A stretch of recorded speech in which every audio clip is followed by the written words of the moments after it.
Morning, everyone. This is your 2-minute warning. I mean, even though we're all kind of here.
Good morning, everyone. I know we can do better than that because it's not 6 a.m. Good morning, everyone. Hey, how is everyone doing? Wonderful. I'm doing well. Thank you for asking. Well, welcome to the DOE Meeting Center. I hope that you're all comfortable and cozy. And also, welcome to those who are joining us online as well for our March 25th Citizens Advisory Board meeting here in Aiken, South Carolina. My name is Juanita Campbell, and I'll be your facilitator, and I'm the CAB administrator. And Ms. Phyllis? I will officially call this meeting to order. I'm Phyllis Britt. I'm the CAB chair. This is my 6th and last year on the CAB, so it's interesting given the current climate. Anyway, welcome. I hope everybody is comfortable. It looks a little tight back there, but sorry about that. Will we meet here in May?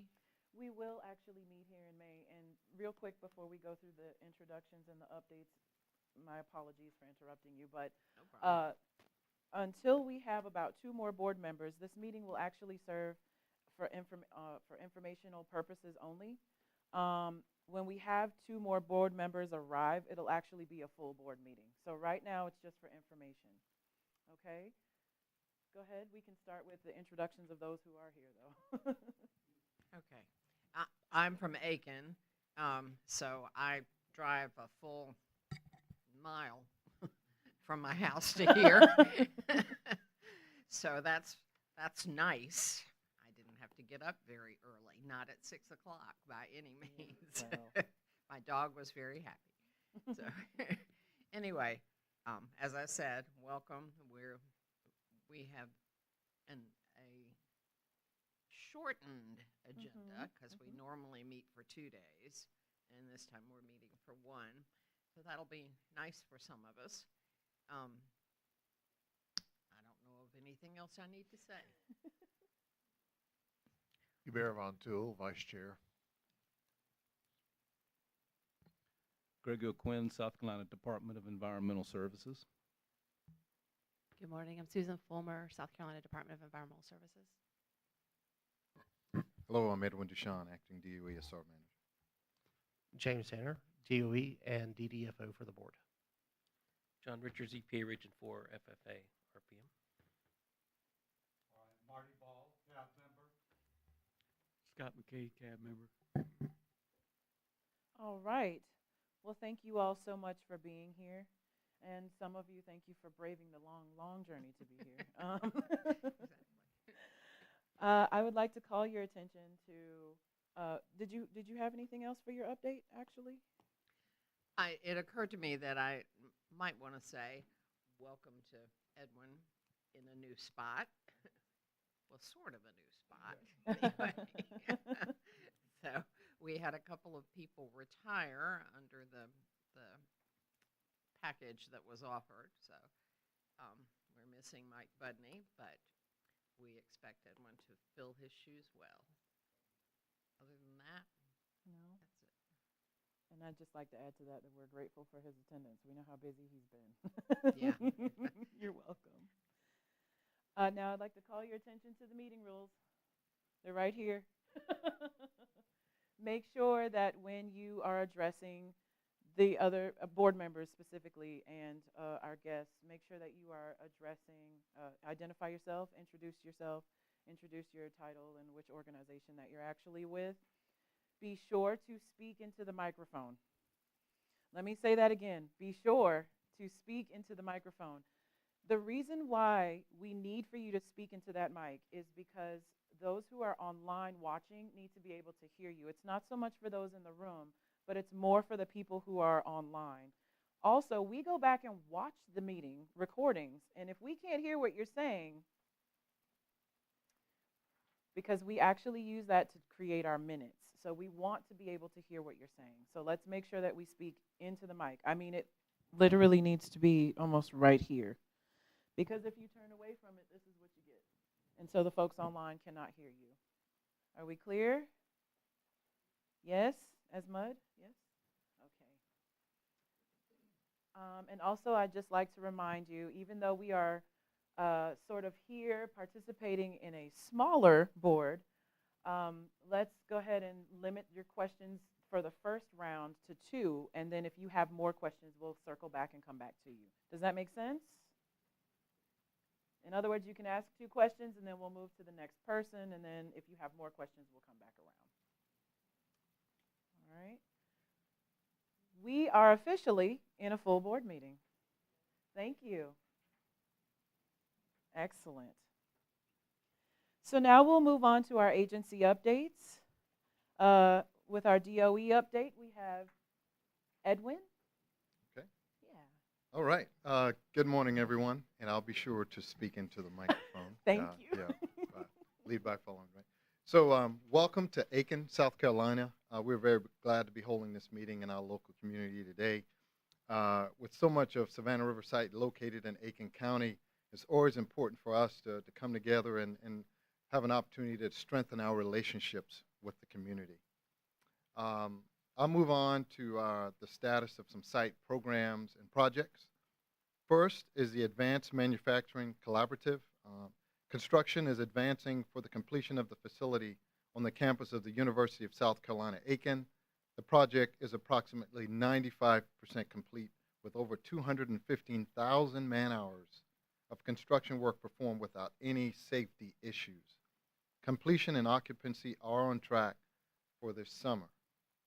In the second quarter of FY25, the project completed the installation of wiring for the security system and fiber optic network connections. In addition, work progressed with the installation of interior storefront, interior painting, exterior lighting, exterior cameras, terrazzo flooring, main stairs, reception area, stadium seating, and elevator fabrication. They also began the civil work for site preparation. SRNL, or Savannah River National Laboratory, finalized the programs and laboratory equipment to be assigned to AMC, along with the personnel that will work and occupy the facility. The furnishing selections for the building is complete, with plans to assemble and install upon receipt of the certificate of occupancy scheduled for June 2025. Battelle Savannah River Alliance has finalized the field work on a contractor readiness assessment for the Mark 18A project.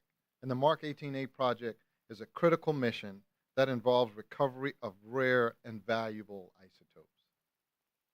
As far as the budget, a continuing resolution for FY 2025 is in effect, and we are funded through the end of the fiscal year, so full year CR. Operational progress and achievements. Nuclear materials.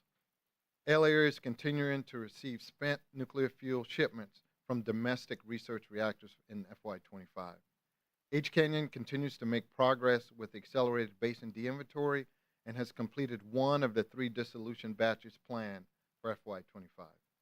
In addition, H Canyon continues operating the 6.3 electrolytic dissolver and has completed 9 of the 18 dissolution batches of the fast critical assembly material.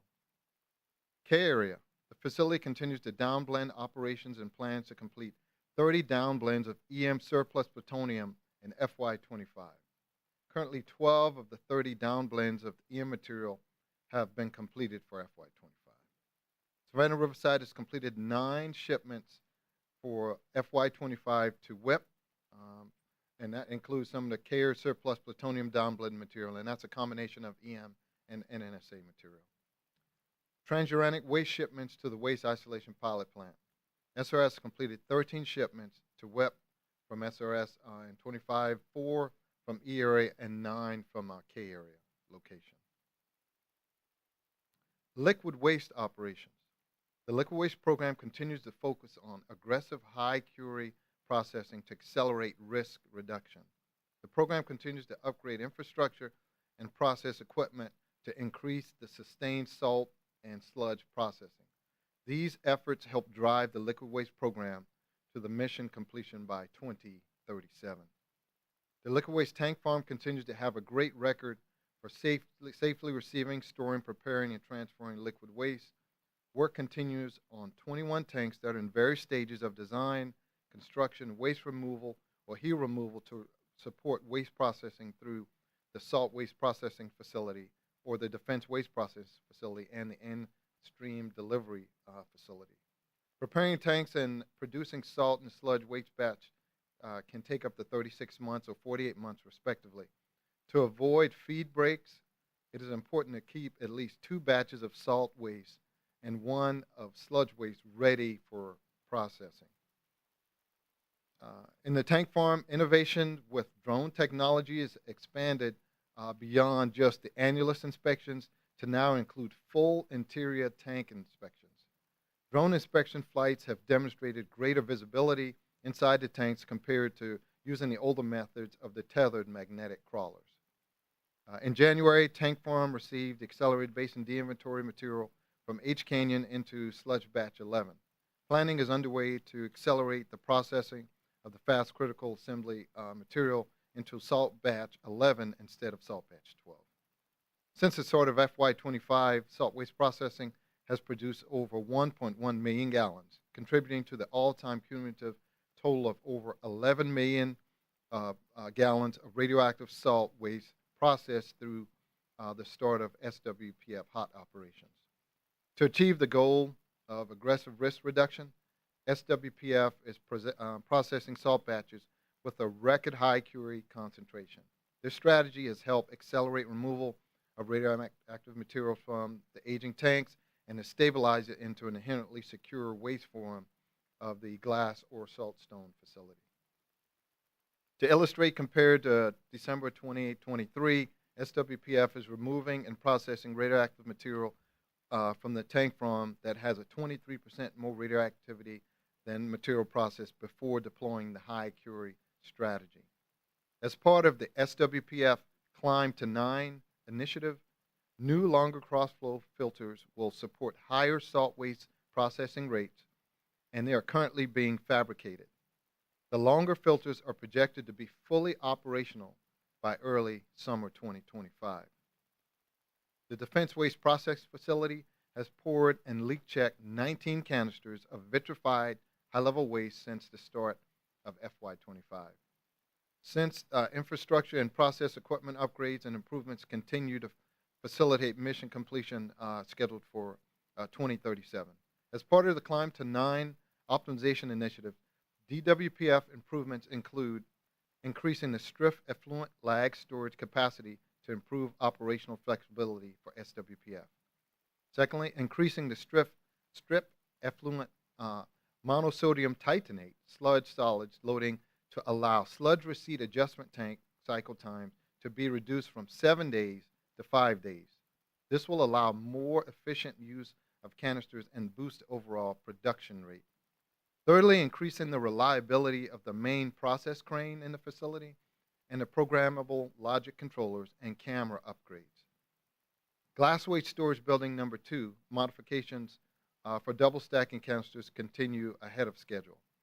At the end stream delivery, the Saltstone production facility continues to keep pace with SWPF processing, and the effluent treatment facility continues to treat, and as permitted, the release of excess clean water back to the environment through regulated discharge points. Construction of the final set of the Saltstone disposal units 10, 11, and 12 is progressing well. For SDU 10, interior liner installation is underway. Installation of the balance of plant components such as electrical components and support for the steel bridge is continuing. For SDU 11, construction of the tank's internal structure is underway with the floor, walls, and column placements underway. SDU 12, upper mud mat installation is nearing completion. Are there any questions, concerns? I know I kind of spit it out kind of fast, but any concerns? Yeah, that's right. Okay. Yeah, so, well, that's good. I got you smiling. At least that's good, right? So, yeah. Okay, yeah, and you can catch me at lunch or whatever, and we can kind of go more in detail. But definitely wanted to make sure we provided a comprehensive report for our stakeholders. And also, Pat, feel free to write down some questions Yep. that you can pass along. I know, Mm-hmm. welcome, Yeah, and yeah, welcome yeah. to you all. Thank you for the update, Edwin. Welcome. All right, we will now move on to EPA. I had a question. Oh, yes, sorry, go ahead. Yes. My apologies. Actually, it's not a question. What I wanted to say is, if none of you have seen that new facility at USCA, it is a gorgeous building. Mhm. It It is. looks really Yeah. good. Yeah. I drive by it at least 3 times a week, Mhm. dropping off a grandchild at Mhm. high school there. And it's Yeah. been fun to watch the progress because there's lots of glass so you can Yes, see yes, inside. yes. So it's going to be a great building. I hope we're going to meet there Yeah. at some point. Yeah, well, what I'll share is thank you for bringing that up.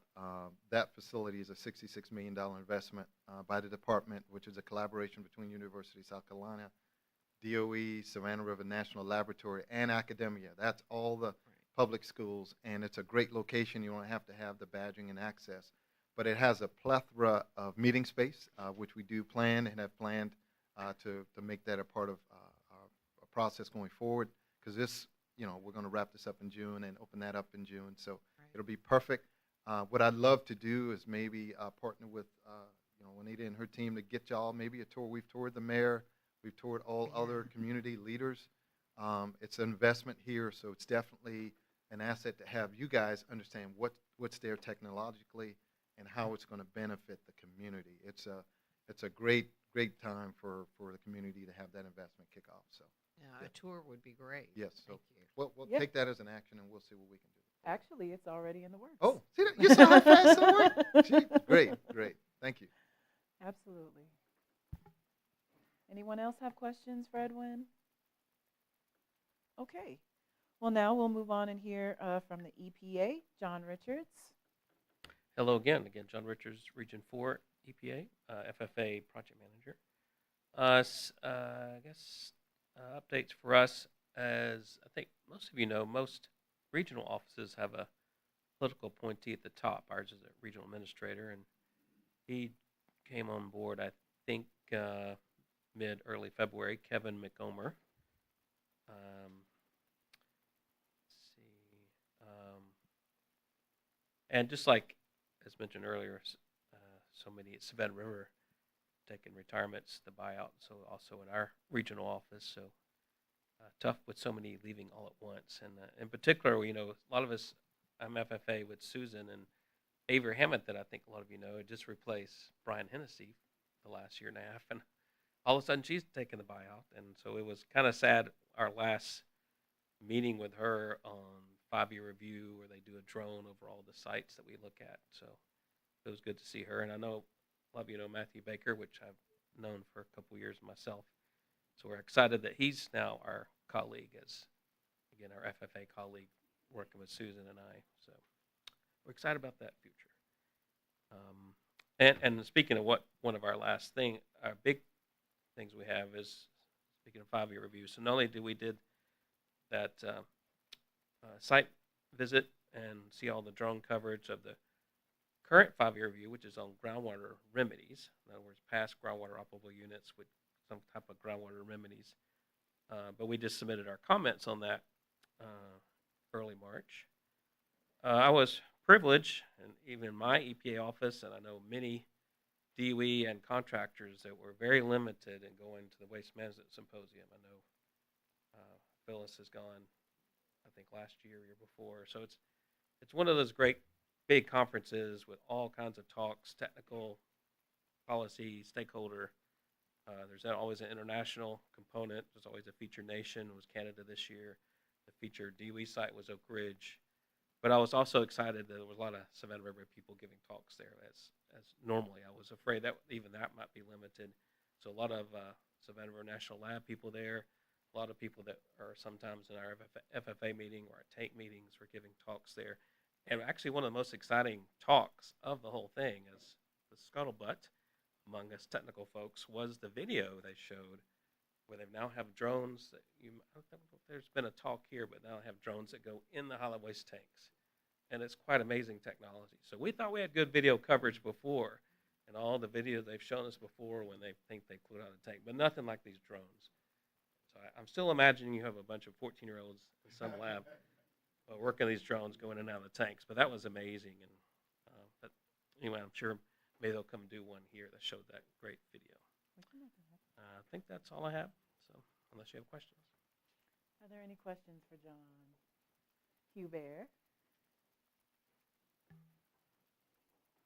Hubert Von Til, CAB. Thank you for your presentation, John. Been reading about some pretty dramatic changes to the EPA's mission, and I just wonder if you could say how that's affecting your office's work. Obviously, morale's not great, but I think that's true of a lot of federal agencies and federal employees now. Very anxious moments and living day to day, actually. One thing, Superfund is a little bit better on the, I don't know if the word is protection or it happened one of the previous times, almost 30 years ago, where a lot of our other departments may have got downsized or DOE, but it managed to survive, I think, because of our circle of mandates. Of course, it helps that you're fighting California wildfires or clean up wildfires and hurricanes. That helps get you recognized. And we are actually happy. There's political appointees at the top of each headquarters office, and there's several in Superfund. And we were very happy that Steve Cook was under the last Trump administration as head of the Superfund office, and he was very favorable to us those 4 years. So we're excited that he came back. So that's give us a little positive message. But yeah, it's a day-to-day thing, like a lot of our federal brothers and sisters. All right. Any other questions? Okay. Well, let's move on to SCDES update. Oh, thank you, John. My apologies. Thank you for the update. SCDES update with Susan Fulmer. Good morning. I'm going to start off with a few updates from our central office and then pass it over to Greg for some regional office updates. John mentioned the 7th 5-year remedy review, site visit, and drone tour that we recently had for the groundwater remedies. SCDES participated in that site visit and drone footage tour, and it was a great day. It was a beautiful day, actually. The weather was turning nice. So we had a good time looking over the units and looking at the drone footage. We also took that opportunity to do a tour of the D area groundwater operable unit, where SRS is currently doing some investigation for a PFAS plume, groundwater plume. So we observed drilling activities for that investigation, and then that was very helpful for us as well. DES also recently was interviewed by the GAO, the Government Accountability Office. for our perspective, the state perspective on DOE's high-level waste interpretation and management of high-level waste in South Carolina. So that was a nice opportunity to provide some input for that paper that they're writing. And my understanding is that they will be, I think they talked with EPA before us, and then probably talk to other states and sites as well, and then provide that paper around the end of the year or early next year, is my understanding. And that's all I have. I'll turn it over to Greg for his updates. Greg O'Quinn, South Carolina Department of Environmental Services. Just a quick regional updates for some of our activities. So on the compliance side, we conducted 2 stream monitoring events on February 4th and March 6th, where we just go out and do some sampling at one of the stream sites that's on site, and just do non-rad sampling for that activity. We had a couple of drinking water compliance activities as well. On March 3rd, we did a collected drinking water samples from 4 drinking water systems on site in A area, L area fire station, Par Pond, and at Ada. And then we also had another drinking water inspection that was looks like a separate activity at L area fire station and Par Pond, and both of those were rated satisfactory. And then we had a wastewater inspection for NPDES compliance evaluation at a land application site for the sanitary wastewater plant, and that was on March 18th.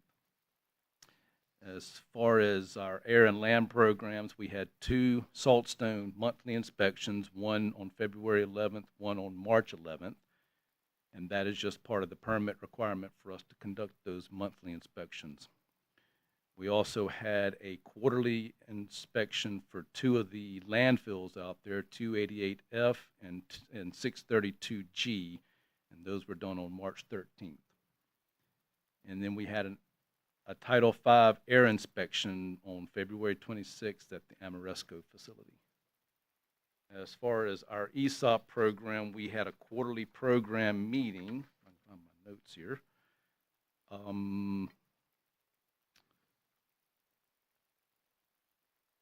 We had a quarterly program meeting with SRS monitoring program and DOE on January 29th, where each program discussed dose calculations and how each program comes up with those numbers. And so we just wanted to have a discussion just to kind of see how each program does those calculations. So that was back in January 29th. And then that's it for us.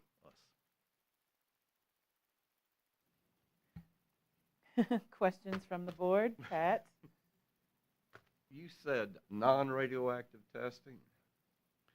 Non-radiological for the compliance side, on the state side. For the state side? Mhm. What does that mean?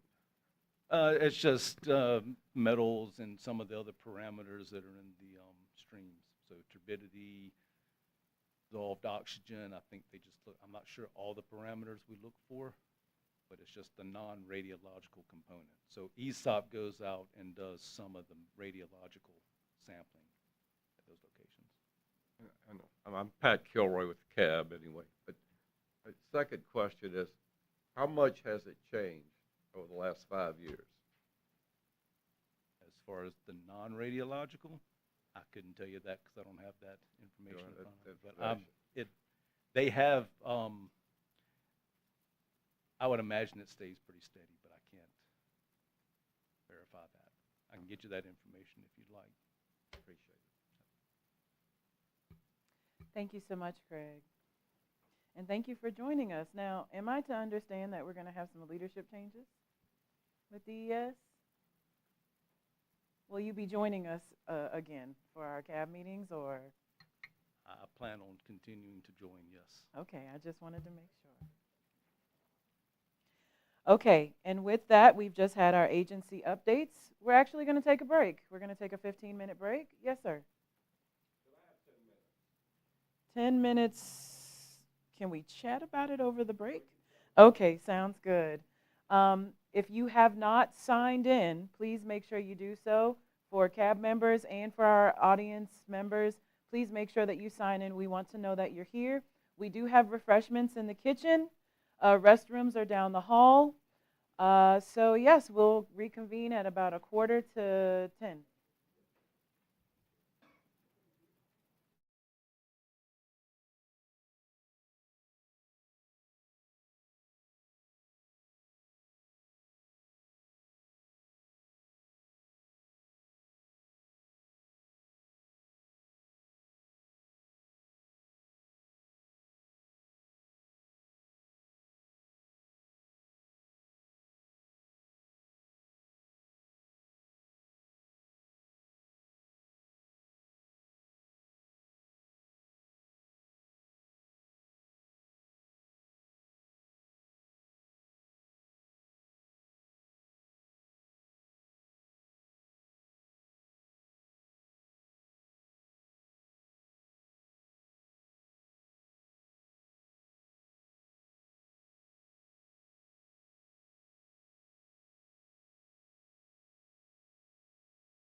Gentlemen, this is your 3-minute warning. Again, this is your 3-minute warning.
All right, welcome back, everyone.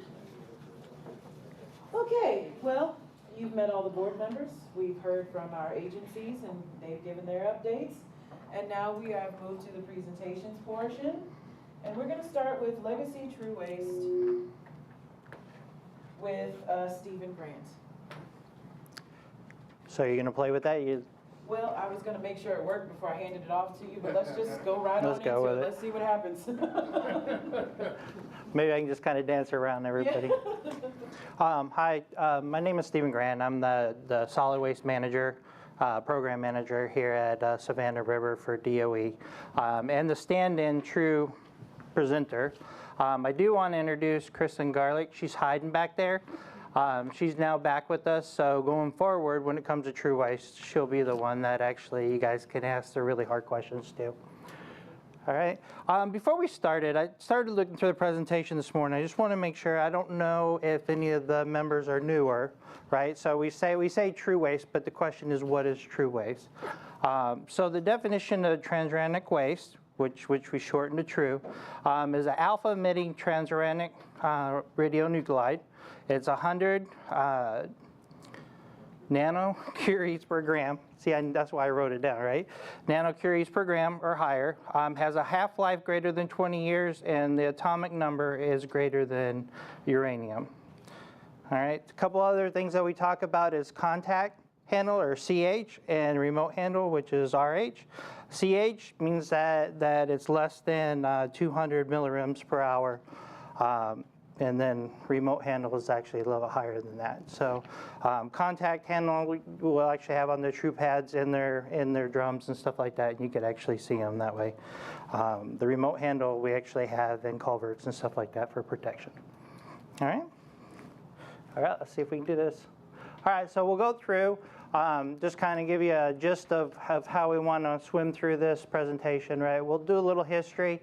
We'll talk about some operations, hit a couple accomplishments, look at some waste challenges, and then discuss the inventory priorities, and then we'll have a summary, and then you guys can ask me lots of cool questions. By the way, thank you for putting me first after you sugared everybody up and then make sure that nobody had to go to the bathroom, right? So everybody should be good to go. All right, so for history, right? 1999, the waste isolation plant opened up.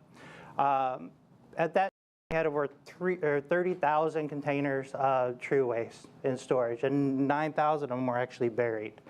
Kind of fast forwarding at this point, through the end of the calendar year last year, we've made 1,730 shipments to WIP and taken care of 35,900 containers. So pretty decent progress on that. All right, so operations. So the true waste is actually stored in the area. They're on true pads. The pads are concrete. This is a really good picture of kind of we actually have like a little building over it so that they're out of the weather and protected. So kind of gives you an idea what that is. It is permitted with RCRA, and we have to make sure that we stay within our bounds there. In order for us to send it to WIP, we actually have to make sure that it follows their WAC, or waste acceptance criteria, and that it has to be, the characterization and the certification actually has to be completed. That sounds like two longer words, but it's actually a pretty decent process, right? So they actually want to know exactly what's in every single container, right down to if there's a little bit of moisture or whatever in there. So very thorough process. We actually have people that are from Simco, which is the contractor for Carlsbad, that comes and helps us with that. And then once they're certified, we're able to ship to them. There's 3 categories: legacy true waste, which we're going to talk about today, new gen true waste, and then surplus from the plutonium disposition. So this year is actually kind of special for us. They're a little bit exciting. So up until now, we've been focused on the contact handling. Those are the ones that you can kind of, don't want to hug them, right? That's what they told me on my first day. Don't hug the containers.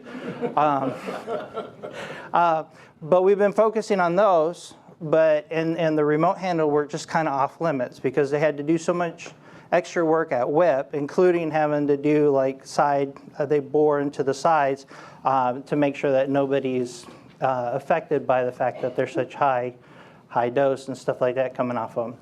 This year, we actually purchased and we'll get to it, SCAs. That's going to allow us to start that process. So I'll catch you up when we get to that slide. All right. So recent accomplishments.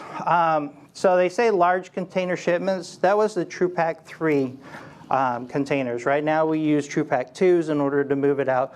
Those are a lot bigger. Those were completed in 2022. You can see a lot of people were actually happy that we're working on there. The cool part of that is the support equipment that we needed for those large containers, seeing we're no longer using it. We've actually found a use for it in another facility, so we're in the process right now of actually getting that shipped out to them. So then they can work on theirs. So waste shipments for fiscal 24 was at 24. And this year we're trying, for legacy true, we're planning on 12 shipments. All right, so some challenges. So updated WIP requirements. So at what point we had almost all of our legacy was actually certified, ready to go. WIP had some issues out there and that everybody had to take a step back and look at it. When they did that, all of those containers then had to be recertified. And through that process, they found some things like organics and stuff like that that caused them issues. Used to be okay, all of a sudden weren't. So we had to go through the whole process. So like I said, it's a lengthy process. It was a lengthy process now times 2, right? So we're going through that and making sure. Right now, it seems like we've got everything pretty much running smoothly that way, even though it takes a long time. We're able to get the container certified so we can continue our shipments. So again, as long as nothing changes there, we should be good to go. Overpacks, again, we had overpacks where we had multiple containers that maybe the sides were starting to show signs of corrosion or whatever, so to protect everything, we put them in overpacks. Now with all of this certification, we're finding out maybe we have 2 of them in there that probably we want to move to a different container. So there's a little bit of swapping going on this year to try to get that back to where we can actually ship those out. Shipping logistics, so everybody knows we're competing with all the other sites. So our goal is to try to stay ahead of it. So even though they're giving us awesome ability to ship, we want to be ready so that if for some reason one of our sister sites do not or are not able to, they can just focus back to us so we get that extra shipment through. So one of the nice things with the program is, again, we're trying to stay ahead of it fast enough that we're the go-to to fill in any of those kind of stuff. So again, the goal is to get it out as soon as we can. And then the the RH containers, right? This right here is a picture of an SCA. And you can see in the picture, it actually shows that it's lead lined. So what that allows us to do is take those containers that we can't get close to, put it into another container, seal it, and that'll bring the dose down low enough that they can actually process it at WIP just like it was a contact handle. So the ones you can look at but don't hug, these will be downgraded to that. So we should be getting our first shipment or our first container here in the next month. We've already started practicing to where they got an idea of how big it is, so they've been lifting different drums and stuff like that to play with it. So as soon as we get it, hopefully we can get that process squared away, and then we can actually jump on that and start taking care of our RH. Okay? So current inventory, 128 CH drums that are not overpacked. This is a stutter. So rule of thumb is if you make a mistake and you have a repeat, you got to make it a positive. So what I'm going to try is these are the ones that's going to take a little bit of work, right? So our RH drums, we now have the SCA, so we have that figured out. These are the ones where we potentially would have to open up the boxes and mix and match. So not a mistake. Hint, hint, but just more of an emphasis kind of thing. The graphs kind of show we're way up here, right? We're cruising down. Again, the work off plan, we're pretty much on track. All right. So priorities, again, our big focus is to get this inventory out of here, right? Anything that has a legacy label on it, it needs to be gone, right? We get it out of the state. And then the implementation of the remote handling disposition, which is what we're really focusing on this year. So our hope is that at the end of the fiscal year, we'll be ready to go. As soon as WIP says that we can start shipping those, we'll be able to do that. And again, that's that whole philosophy of trying to stay one step ahead kind of thing. All right, summary. Right, majority of our waste, or our true, legacy true, has been shipped to WIP.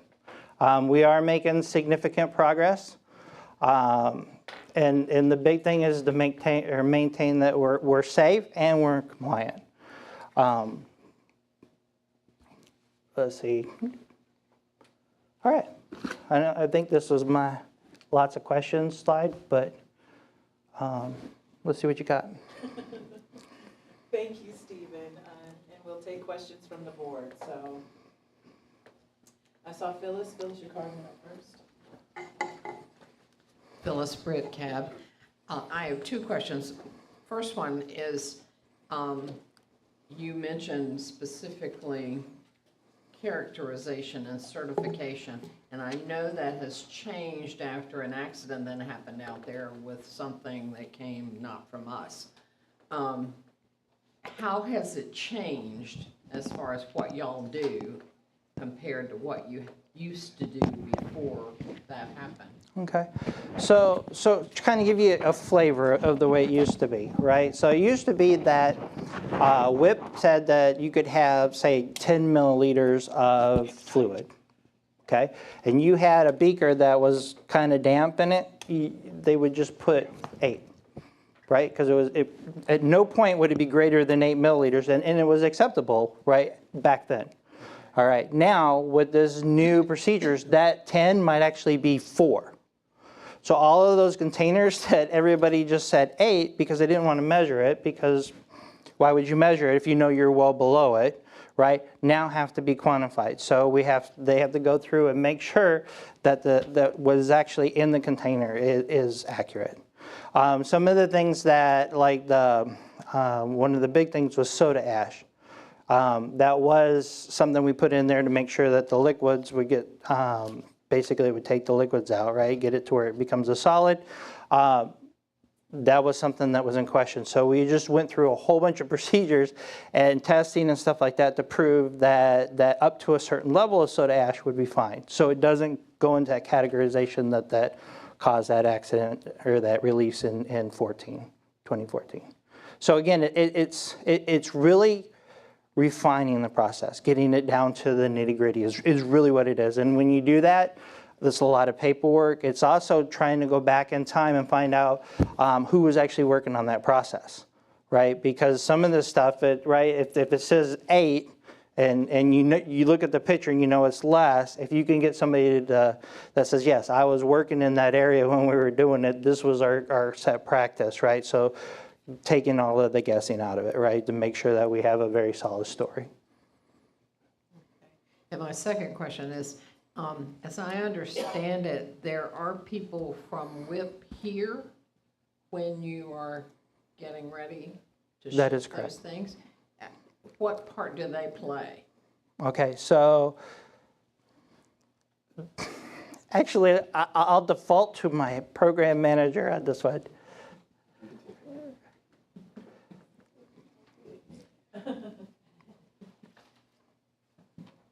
Okay, so one of the things that they do is they help to actually load the containers, and they also assist in characterization and categorizing the waste itself. Okay, so they're involved in determining Yes, the kinds of things Right. you talked about. yes. Okay, And I'm Kristen Garlick, I'm from DOE. gotcha. Thank you. All righty. Anything else, Phyllis? No, You there? Thank you. Hubert Von Tool, Cab. Thank you for your presentation. My question really just involves basic arithmetic, which means I'm probably wrong. On slide 3, you mentioned 30,000 containers in storage and 9,000 drums were buried going back to 99. And then you mentioned 35,900 legacy containers shipped from SRS. So we have in the top paragraph, we have about 39,000 items. And so can we say that only about 3,000 of those are left? So it goes into the definition of what is legacy. So the legacy term came about anything before the WIP 2014 issue, right? We call legacy. So when you look at the numbers, right, these are numbers from 1999. There was additional stuff that was produced during that time that became legacy once we cut that line in the sand. Okay. So right now there's approximately 400 containers for legacy that are still on site. So all those 9,000 drums have been retrieved? The buried drums? That I cannot say. We'll have to look, right? So all of them have been out of the ground, right? There's nothing buried anymore. But whether or not they're already at WIP or if they're on a true pad, or if they were remote handled, they would be in culverts right now. And that would be that whole grouping that we were talking about that this year we're going to be able to go after. Thank you. All righty. Pat? Pat Kilroy, Cab. You mentioned overpacked. Well, what's overpacked? So when there's a condition with the drum, right? Say it's rust, and starts to deteriorate, we actually put it into another container. So overpacking is basically putting it into another container. So it's another. Yeah. What's the other drum made out of? Is it stainless steel or steel or what? So we use standard waste boxes that we can put them in. And is it steel? Yep. The boss lady said it was steel. Just steel. And then you mentioned y'all had to redo something because it was an organic problem. So again, we went through and we tested it. So after the incident, there was a whole bunch of things that they approved, right? They knew. Then we started looking at what each site was doing differently. And one of the things was soda ash for us, right? At the time, nobody thought about it because it followed kind of very similar, but it was different. So what we had to do is actually go and prove, right, that it would not become a combustible. All right. And what is the risk when y'all repackage these things? So the real risk is just exposure. So there's a lot of things that we do to limit that. That includes, there was a, let me see if I can find it. Right, here's a picture of a hut, right, to where we have ventilation. People that actually do the work will have to be suited out, right? And basically we have to be very careful with it. So if we actually have to come up with a very, very solid reason to actually go and do this, right? So anytime you expose somebody, we want to make sure that that's the last recourse with it, right? It's just, like I said, is before the 2014 incident, right? Certain things were considered more compatible than what they are today. So again, we're going through making sure the paperwork's completely done, that everybody agrees that we have to do this before we go and pull that trigger. Thank you. Yeah. Any more questions for Stephen? Oh, Phyllis. I'm curious, can you explain, and it may be more complicated than it's worth, but can you explain exactly what happened when they ended up having to shut down 2 years? Was it 2 years? Oh, for the 2014? Yeah, that is. All right, so Bert, you want to kind of take this? I'll be honest with you. I read about it this morning because I knew somebody was going to ask a question, and it really comes down to organics in the drum. But Aircraft's DOE Savannah River, so I was involved with the tree program during that time frame. They were basically repacking waste. Most of the legacy tree waste was not compliant. And to get back on the numbers earlier, we had to go repack it. And to give you some example of what we did, is we had a hut jammed into a 55-gallon drum with a bunch of other items in there, so we had to go repack that. We had to pull it out. And you can appreciate when we pull something out large like that, we couldn't put it back in the drum. So we would generate multiple drums out of that one legacy waste container on the pad. But they were using kitty litter absorbent. That's right. And that's where we are now with a lot of our challenge waste. Anything that was potentially reactive because we added an absorbent or something is really the challenge we're dealing with. And the good news so far is we've been able to provide a fairly confident history of those things to the point that we don't have to repack. Or actually remediate is probably more of the right word, which we actually pull the waste out of the container and have workers exposed to that waste as we go and verify everything is compliant with the WIP WAC on that.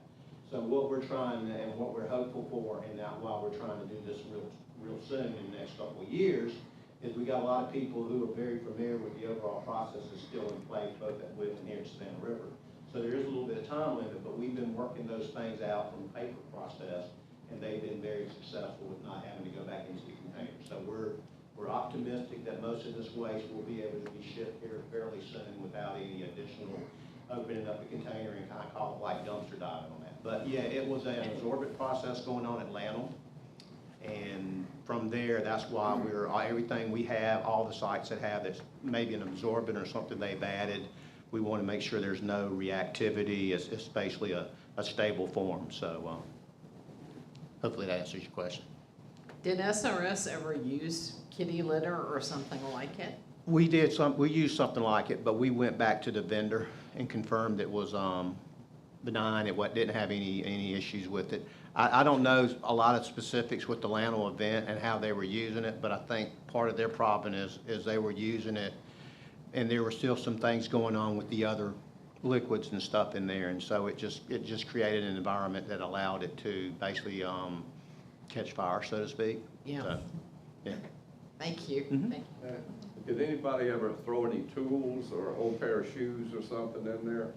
Oh yeah, we found a lot of that stuff in there. Yeah, I mean, because remember, if you're in a contaminated environment, you know, some of those tools, it's just, that was what you did. You basically wrapped it up in the hut, and that was the kind of funny thing when we dealt with these guys is I mean, some of them were pretty strong looking fellows that were in these glove boxes operations, and they would pull these large huts out, and yeah, they would basically roll up the huts and have a lot of stuff in there. And can you imagine trying to cut that up and verifying what's in there? So we had a very successful program, and that's why it's really important for us from a accomplishment here, and both WIP is supportive with us, as we want to basically put a feather in the hat and basically claim we've done with the legacy waste program. But y'all never had to go back and take any of this stuff out? We had to go remediate. We did take some things out. We did take some containers that weren't, because they were too big, or they had liquids, and we had to go process them. And we actually generated a fairly decent waste stream during that time frame. It was mainly mixed waste. And then the other thing we had to deal with was empty containers, because there was a lot of old drums that then, because they were contaminated, they had enough concentration on them. They were actually true waste as an empty container. So there was a lot of challenges we went through, and kudos to the operations out at the site here. We're you know, I can't overemphasize, we're really close to the end, and that's why we're excited to get this completed. So they crushed the old containers and put them in new containers, or? We didn't really do any crushing on the drums. We basically would just, some of those we've shipped as empty containers and overpacks. Yep. Sometimes, you know, that's where you are with some of this legacy waste. You kind of, you know, you just kind of get it done, and sometimes efficiencies is kind of a second tier. Uh-oh. I'm sorry. I've been around too long, I guess. Okay, a couple of years ago, or maybe it's only been a year ago, Bert, I know will remember, we had a container shipped back. And couldn't find anything wrong with it. What happened with that?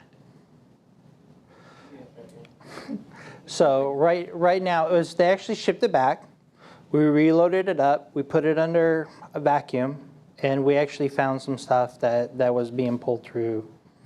So that container right now it's actually in a containment hut, and we're working through the process. So anything that was in that true pack, like the honeycomb and that kind of stuff, we're working through how we're going to disposition it now. Yep. All right. Any more questions for Stephen? Well, thank you, Stephen. Thank you so much. Appreciate it. Thank you. As a crazy cat lady, I have to honestly say that since working for SRS, I've learned a lot more about kitty litter. Just thought I'd throw that out there. So now we're going to hear from Savannah River Ecology Lab, Mr. Gene Rhodes.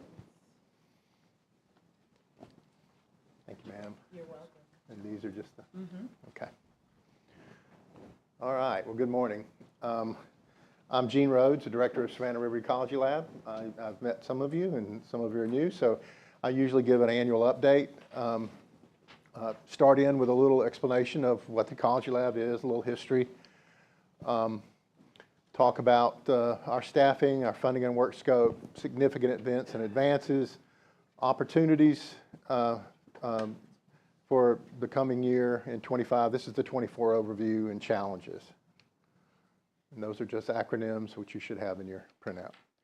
So a little history on the Ecology Lab. We've been here since the beginning, really. In 1951, a University of Georgia faculty member named Gene Odom was awarded a contract to look at the baseline ecology of the Savannah River site as a precursor to trying to understand what's going to change as the site built out its mission and conducted operations here. In 1954, we established a permanent lab on the site. In 1977, we established the current lab facilities that we have. And so the University of Georgia operates under a cooperative agreement with the Department of Energy, which is basically a 5-year agreement, and we renew it every 5 years. We've been here, I think, 74 years now, so we've been here quite a while. And under that cooperative agreement, we agreed to do a number of things. And one of the primary things that we do is this mission statement to provide the public with an independent evaluation of the ecological effects of SRS operations on the environment. And so our job, it's really interesting, we're the only DOE site that I know of that has an embedded university partner whose job is to look over their shoulder and tell them if everything's going okay, right? And to look and see, look under the rocks and see whether or not the contaminants are moving as we expected them to, whether there are any human health risks associated with contaminants moving through the environment into wildlife. And I think we do that very well, and we've done it for a long time here. And it provides value to Department of Energy in a variety of ways. We do the job because we work for a land-grant university through 3 things: education, service, and research. Our education program comes primarily through the mentoring of undergraduates and graduate students, which I'll talk a little bit about later. The service comes through our outreach program. We have a very robust outreach program in the local community, and our research is a very robust research program conducted by faculty that are embedded at the lab that are University of Georgia faculty. So if you look at our value proposition to DOE, it's interesting, and I always say this when I talk about it. When I came to the lab, little history on me. I grew up in Greenwood, South Carolina, so I'm local. I grew up there. I went to my undergrad, and my master's was at Clemson. I did some work on the Savannah River site, so I was a master's student here in the early 80s. So I had a long history with the Savannah River site. Worked with the ecology lab. Then I left and got my PhD. Then I came back here as a postdoc. Then I left and was a Purdue University faculty member for 15 years. Then I worked for the feds for a couple of years with USDA. Then I came back here in 2012 to run the lab and rebuild it. And when I got here, it was a different world than it was when I was here in the 80s and 90s. The lab had been greatly reduced. And one of the things I tried to start thinking about is what was our value to DOE? Okay, why are we here on this site? What do we contribute, right? Lots of groups on this site have very clear missions, right? You just heard about true waste. You heard about liquid waste. You hear about H-Canyon. You hear about these things that are very, very clear. So what is our value other than being that independent observer? And one of those is being a significant scientific asset to DOE and its contractors. We don't do the same things the other folks here on the Savannah River site do. As an ecology lab, I have a whole stable of different people doing things in disciplines that really are not overlapping what many of the other people here on this site do. So we have some very unique assets that we bring to the table. We're a good investment. And I'll show you some slides later that speak to this. But the bottom line is, if you look at the funding that we get from DOE, University of Georgia has a 20% cost share, and our overhead rate's only 35%. So when you boil it down, 7 cents on the dollar leaves this site when they give it to us, right? And then we go out and find money in other places, and I'll show you later what I mean by that. Just wait for the surprise. It really boils down to a very, very significant cost savings for DOE. Our outreach program builds public trust in local communities. We've been doing it for 40 years. We have a very robust program. Kids in this, within 40 miles of Savannah River site don't grow up without learning about that site through SRL. Our education program fills gaps in critical scientific expertise for SRS and the nation. A number of our graduates go on and some work for the contractor, some work for DOE, some go other places nationally and internationally. But we have a very robust graduate program. And one of the cool things about a graduate student coming to Georgia and then working on the Savannah River site is they learn how to work on a DOE site. And that is a really strong skill set because it is difficult and very complicated for someone to come in and work on this site. So we're basically pre-training people to go out and work on a DOE site and understand what the language is and understanding what the rules and restrictions are. And we're a unique asset for DOE and the general public. I mean, no other DOE lab or site has us, right? Has us an embedded partner who's there to actually help make sure that everything's going well and the public trust is maintained. So if you look at our research programs, we're at about 3,800 peer-reviewed scientific publications and 66 books at this point. We've been doing this for a long time. We built up a significant history of publications on both the work that we do on the Savannah River site and elsewhere in the world. But one of the important things for that is that is important to us because we are judged in terms of our scientific credibility on our publications. So we have, if we want to maintain our value, we have to be very prolific, and we have to publish, and we have to publish in good places. But on the other side of that coin, we're not restricted into what we can publish. So there's no censorship on what we publish. The only concerns that ever raised about anything we publish would be on the security side. And you know, we're not putting pictures of buildings, right? We're not talking about security details in our publications.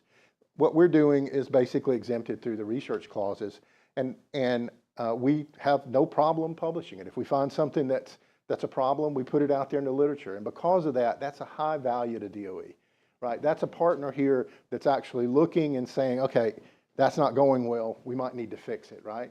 And so that's part of being the partner, and the strategy that I've taken in my career here is not the gotcha model, but hey, this isn't going right.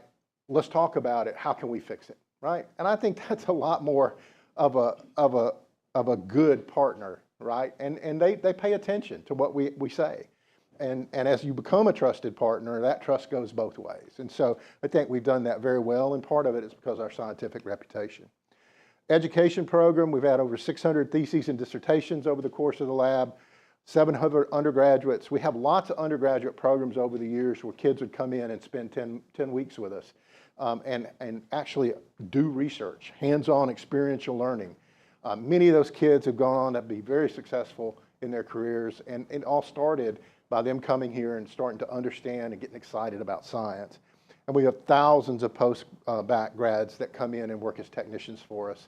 Any given year, we may have 30 or 40 students that come from all over the country, come work with us for the summer, or some of them stay as long as 8 months. And are technicians for us working in the field in the lab. So it's great experiential learning, and it's a great stepping stone for their next point in their career. Our environmental outreach program really integrates our research into presentations for the general public. We provide hands-on classroom exercises, and we conduct educator workshops. In 24, we had 371 talks in the community. That was 26,000 people. We're moving, this year we'll easily surpass 30. We're sort of building back after COVID. 61 public tours. We participate not only in the SRS public tour, but we also give tours to other groups on site for a lot of reasons. 34 exhibits at local or regional events. We have ecologists for a day programs out at our conference center where the students from classrooms will come, spend a half a day, they get a program, they get out in the field, they get their hands dirty, they sort of get on to the Savannah River site, right? Even not the controlled part, but we're off to the edge there. But they actually get their first, sometimes for them it's their first experience out there handling animals and working in the field.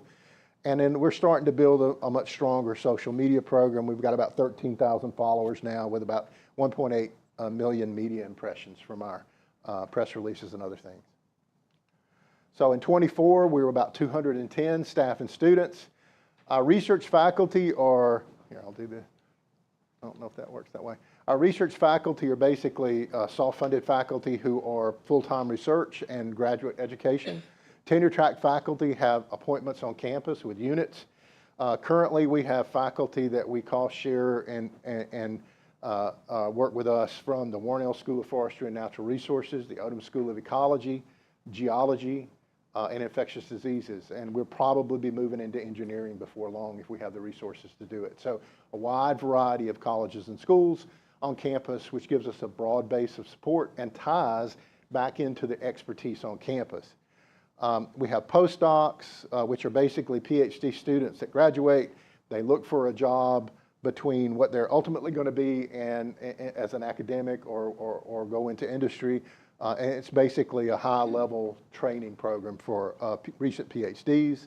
We have outreach folks. Our research professionals, most of those have master's degrees, so we have a lot of people working that really sort of the engine, right, that helps support the longevity and institutional memory. And then research professionals and the research support of those temporary technicians. And graduate students, we had 82 in 24, so a very robust program. And we have about 21 admin and support. Disciplinary expertise, so you'll not find a list like this anywhere on campus in any one place, okay? What this means is we're 2.5 hours from the main campus, and we sort of need to be a jack of all trades in many ways. So we have people that are working in aquatic and terrestrial ecology, microbiology, molecular genetics, environmental chemistry, wildlife and disease ecology, AI/ML modeling. We just picked up a faculty member that does that. Proteomics and glycomics, which are basically, this whole field of omics where you're looking at proteins or sugars or metabolic products in the body. We work with some of the best in the world there at the University of Georgia, where we're looking at low-dose radiation effects, for example. On the site, we have our own facility where we can expose aquatic organisms, and then we understand how it changes the organism itself. So in essence, I've got people who work on wild pigs on the site. Right down the office is about 2 offices away from somebody working in epigenetics who's looking at how radiation affects aging, right? So very, very, very different disciplines, and they all intersect and work in interdisciplinary ways. One thing that we do have that I think is extremely important is our environmental chemistry and radioecology folks. I've got 3 biogeochemists. We do a lot with metals. Our South Carolina DHEC colleagues were talking about metals a little while ago. So we do metals work, heavy metals, mercury, all over the Savannah River site. And so we're often looking at how those metals move from the soil and water into insects and terrestrial environments and those things. And I'll talk a little more about that later. If you look at our funding history, for those of you who don't have the history with us, so in about 2008 or so, the laboratory, the way this works is the red is UGA funding, the purple is funding we get from somewhere else, not this site, like USDA or NSF or Department of Defense. The green is the money that we get from the Savannah River site, the DOE money here. And then back in the day, in 2005, we got money from headquarters in DOE. That money was reduced. The Savannah River site stepped in and started to fund some of what we do. And then what we've done over time is regrown that partnership and funding profile. One of the things I'm most proud of is this isn't the full scope. There is additional funds from UGA that I don't put here because they're not just matching funds. But the purple and orange, purple and red bars represent what we're going to get somewhere else, right, to help match. So we're using that DOE funding to leverage this. And this is the surprise, right? So in 24, EM and NNSA made up 50% of our budget, and 50% of our budget came from money we went and got somewhere else or UGA, right? So that's never been done before at the lab. It used to be, if you looked at this graph, it was mostly DOE, right? So what that means is, in at least my story, and I'm sticking to it, is we're a great partner, right? So we're matching DOE dollar for dollar. They invest in us, we go out and find other resources, and then we actually make it all work. Now, what that means is that my folks generally aren't paid for by one thing or another. We put all those things together. So the money I'm getting from DOE is the foundation. I use that to leverage, and we go find money in other places, and I leverage money out of DOE. So it's sort of a linchpin, but it's a model that stretches those dollars as far as we can. Significant events in 24. We have the 35% indirect cost to be retained by SRL. We get about, of that 35%, we get about 70% of that 35% back. So about 7 cents stays on campus. We cost share a number of positions with, at the UGA campus. So I take that DOE money, I pay for a part of position, I leverage one of the campus units for the rest of the money to pay that faculty member. cost share graduate students, postdoctoral positions, the whole 9 yards. On the DOE side, they provide the building, the equipment, the utilities, the site access, the funding provided by the Department of Energy. We now have our cooperative agreement in 25 moved from EM to NNSA since they became the site landlord. We have another year and a half, I think, left on that cooperative agreement. And we continue project funding. We get funding from ACP, the area closure projects, and Savannah River remediation are other primary partners on site. We do get some money from the Forest Service, but primarily our biggest funding focus on the site is NNSA now. If you look at advancements, we did significant land management activities for set-asides. So the Savannah River site is a NERP. It's a National Environmental Research Park. And as part of being a NERP, it has set-asides on the Savannah River site that are held out for a variety of reasons. They're not managed as normal with the rest of the habitats. They're basically examples of very pristine habitat types on the Savannah River site that we can use as controls when we're looking at how what happens on this site changes those habitats in other places. So we work with those closely. We also collaborated with the U.S. Forest Service to restore habitats for threatened species like the gopher frog. It's a threatened species that may become endangered. We have it on the Savannah River site. We're creating more habitat so that it can become a refuge for that in the southeast. We had 82 graduate students that were UGA graduate students, but we mentored over 132 graduate students because we have graduate students coming from other schools to work with us. So we have a lot of different kids that come because of collaborations that we're having with faculty at other places. So a large graduate contingent. My faculty taught over 40 courses on the main UGA campus and 3 at SREL. So because I have tenure track faculty, they also have teaching responsibilities. We do that in lots of cool ways. Some of them are online. Some of them have to go back and forth. There's just a variety of different ways for us to meet that, but the model works. Interdisciplinary research, we work with the Savannah River National Lab, the Forest Service, Savannah River Mission Completion, the U.S. Department of Agriculture, the National Science Foundation, Army Corps of Engineers, and then a variety of other federal, state, and private organizations. And we work on a variety of different things. One of the mandates under our cooperative agreement is to take all of the cool capabilities we learn and build on the Savannah River site and then go use them somewhere else as well, right? So it's not just what can we do for the Savannah River site, what can we do for the nation, right? What can we do that we learned here in this special place with these special needs that we can then go out and do in other parts of the world and the U.S. And we do that quite a bit. If you look at other advancements, we provided ecological research support to Area Closures Project, SRMC, SRNL. We work to varying degrees with all these groups. Almost in all cases, we have graduate students attached to that. So they're learning how to work in environmental compliance. They're learning how to work in waste disposal. They're learning how to work in the National Lab environment as well. In terms of going out, how do we get that money? We submitted 38 proposals as PIs, which is principal investigator or co-PIs, to external granting agencies. We onboarded 2 new tenure track faculty, 1 in disease ecology and 1 in modeling. I can now say I'm the proud papa of a mosquito ecologist. Okay, so he works for me now, and so why a mosquito ecologist? Well, one of the cool things about Savannah River site is it's been held out while everything around it changed. And we have the ability on that site to sort of do a look ahead at what vectors. Mosquitoes are vectors of disease, right?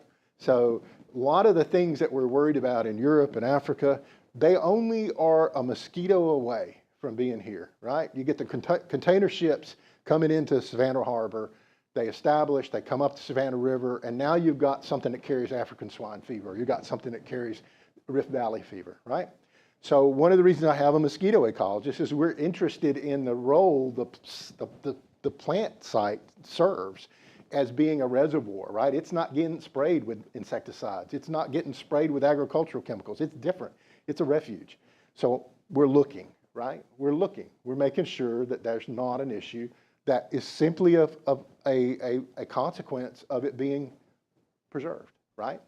The other thing that we're interested in from a disease perspective is metals and insects and microbes interact in really, really interesting ways, and so do radionuclides with these guys.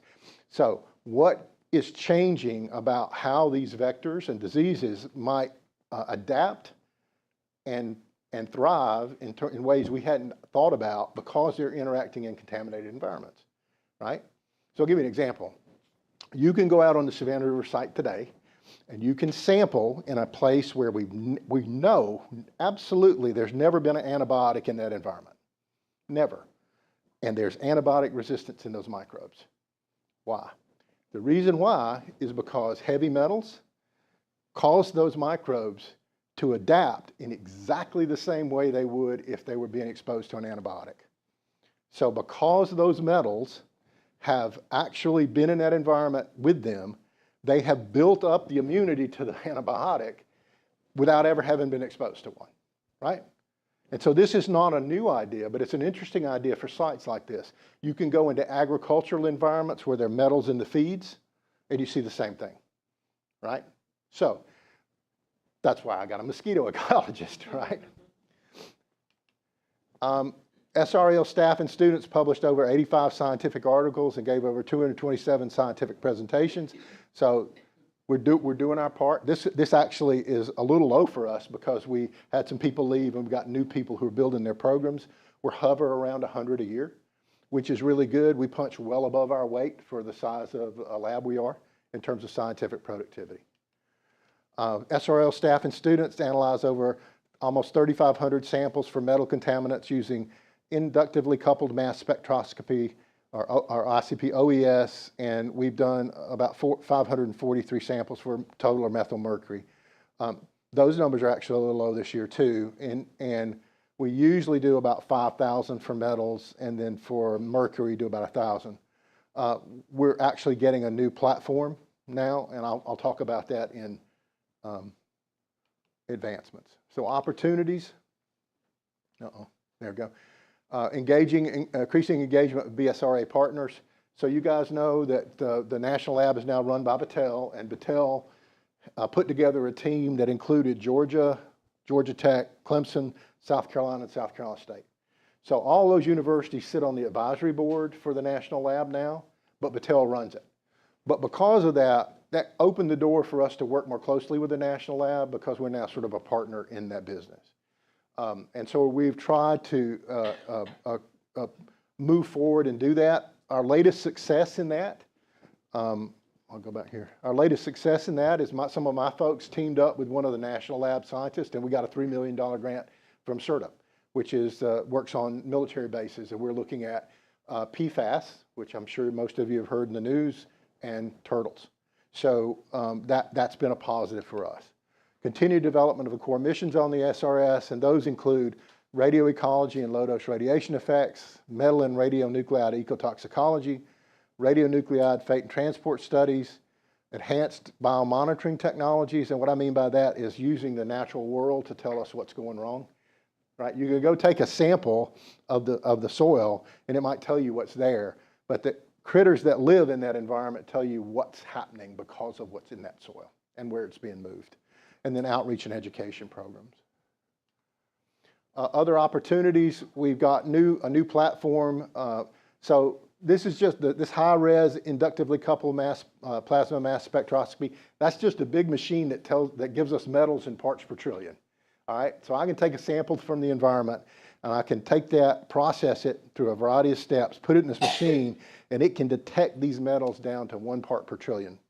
All right, so that gives us the ability to look at really low quantities of this in really low samples. I can take a drop of blood from an organism now and go through this and tell you whether these metals are in it, right? So that's very, very useful for scaling up in terms of where these things are and how they're moving. And then high-res PFAS analysis. So in 24, everybody knows the continuing resolution has come. We're at 24. We had built into our 25 budget, which probably won't happen this year, but the purchase of a high-res PFAS analysis. We have argued to DOE that we can do this much cheaper, right? So if you go to everybody knows what PFAS is, right? These compounds, the forever compounds now that are in the environment, we're characterizing them as fast as we can, and everybody knows they're bad, right? So the bottom line is we've looked at the site already for DOE and sort of given them an idea where they are, all right, and where they are likely to be in the future. We also went to them and said, look, if you take a sample and you send it to an analytical lab, it'll cost you $800 to get a result on that. I can do for about $250, right? Because we're a partner with you, and if you buy us this machine, I will do them for that price, right? So that was a good investment, right? By DOE. Well, the budget deal right now has kept us from getting that platform, but we will get it, I suspect, in the next year or so. And the reason we want to do that is because one, we're a good partner, and two, it gives us the ability to use the machine for other things as well, right? So it's a win-win for DOE and for us. Okay, I'll give you a series of slides about sort of general areas we work in, and this will tell you, I'll tell you some stories a little bit along the way about specific things that we do. So potential consumption risk. Everybody's always concerned that the contaminants on the Savannah River site are going to get into something that they shouldn't, and that we're going to eat it somewhere off the site, right? Good example is take the duck over there, right? We've been working on ducks for decades because ducks are one of the few species that pops in, sits on Parr Pond or L Lake, gets dosed with whatever it's going to dose, flies away, and gets eaten in Louisiana or Florida or wherever, right? So we've gone through those exercises. We understand how much they pick up, how long it sits there, and know that given the ducks that come and the species that come and what they pick up, there's really no risk to the people that eat them on the other end because they don't eat enough of them, right? And many of them lose those radionuclides pretty quickly or those metals pretty quickly once they leave the site. So examples, we've worked with fish for Parr Pond. We've worked with the deer, the alligators. The alligators and the turtles are interesting because they live long lives, right? So, and they live in aquatic environments. So if you're going to look for radionuclides or metals on the Savannah River site, find the water, right? Because most of it's associated with water somewhere.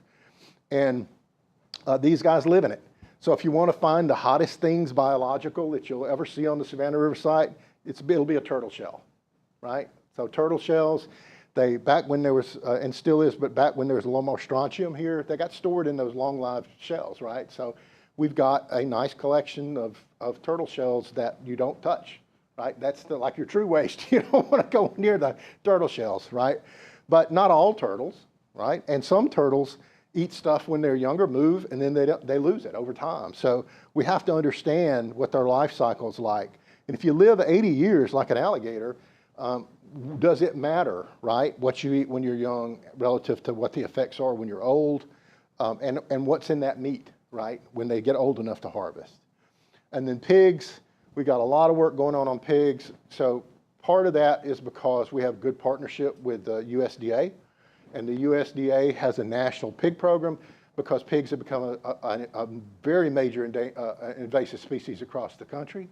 They're here, they're everywhere, and we can do things at the Savannah River site because of that large landmass that you can't do other places to help understand how they move and how you might mitigate it and how you might fix that problem.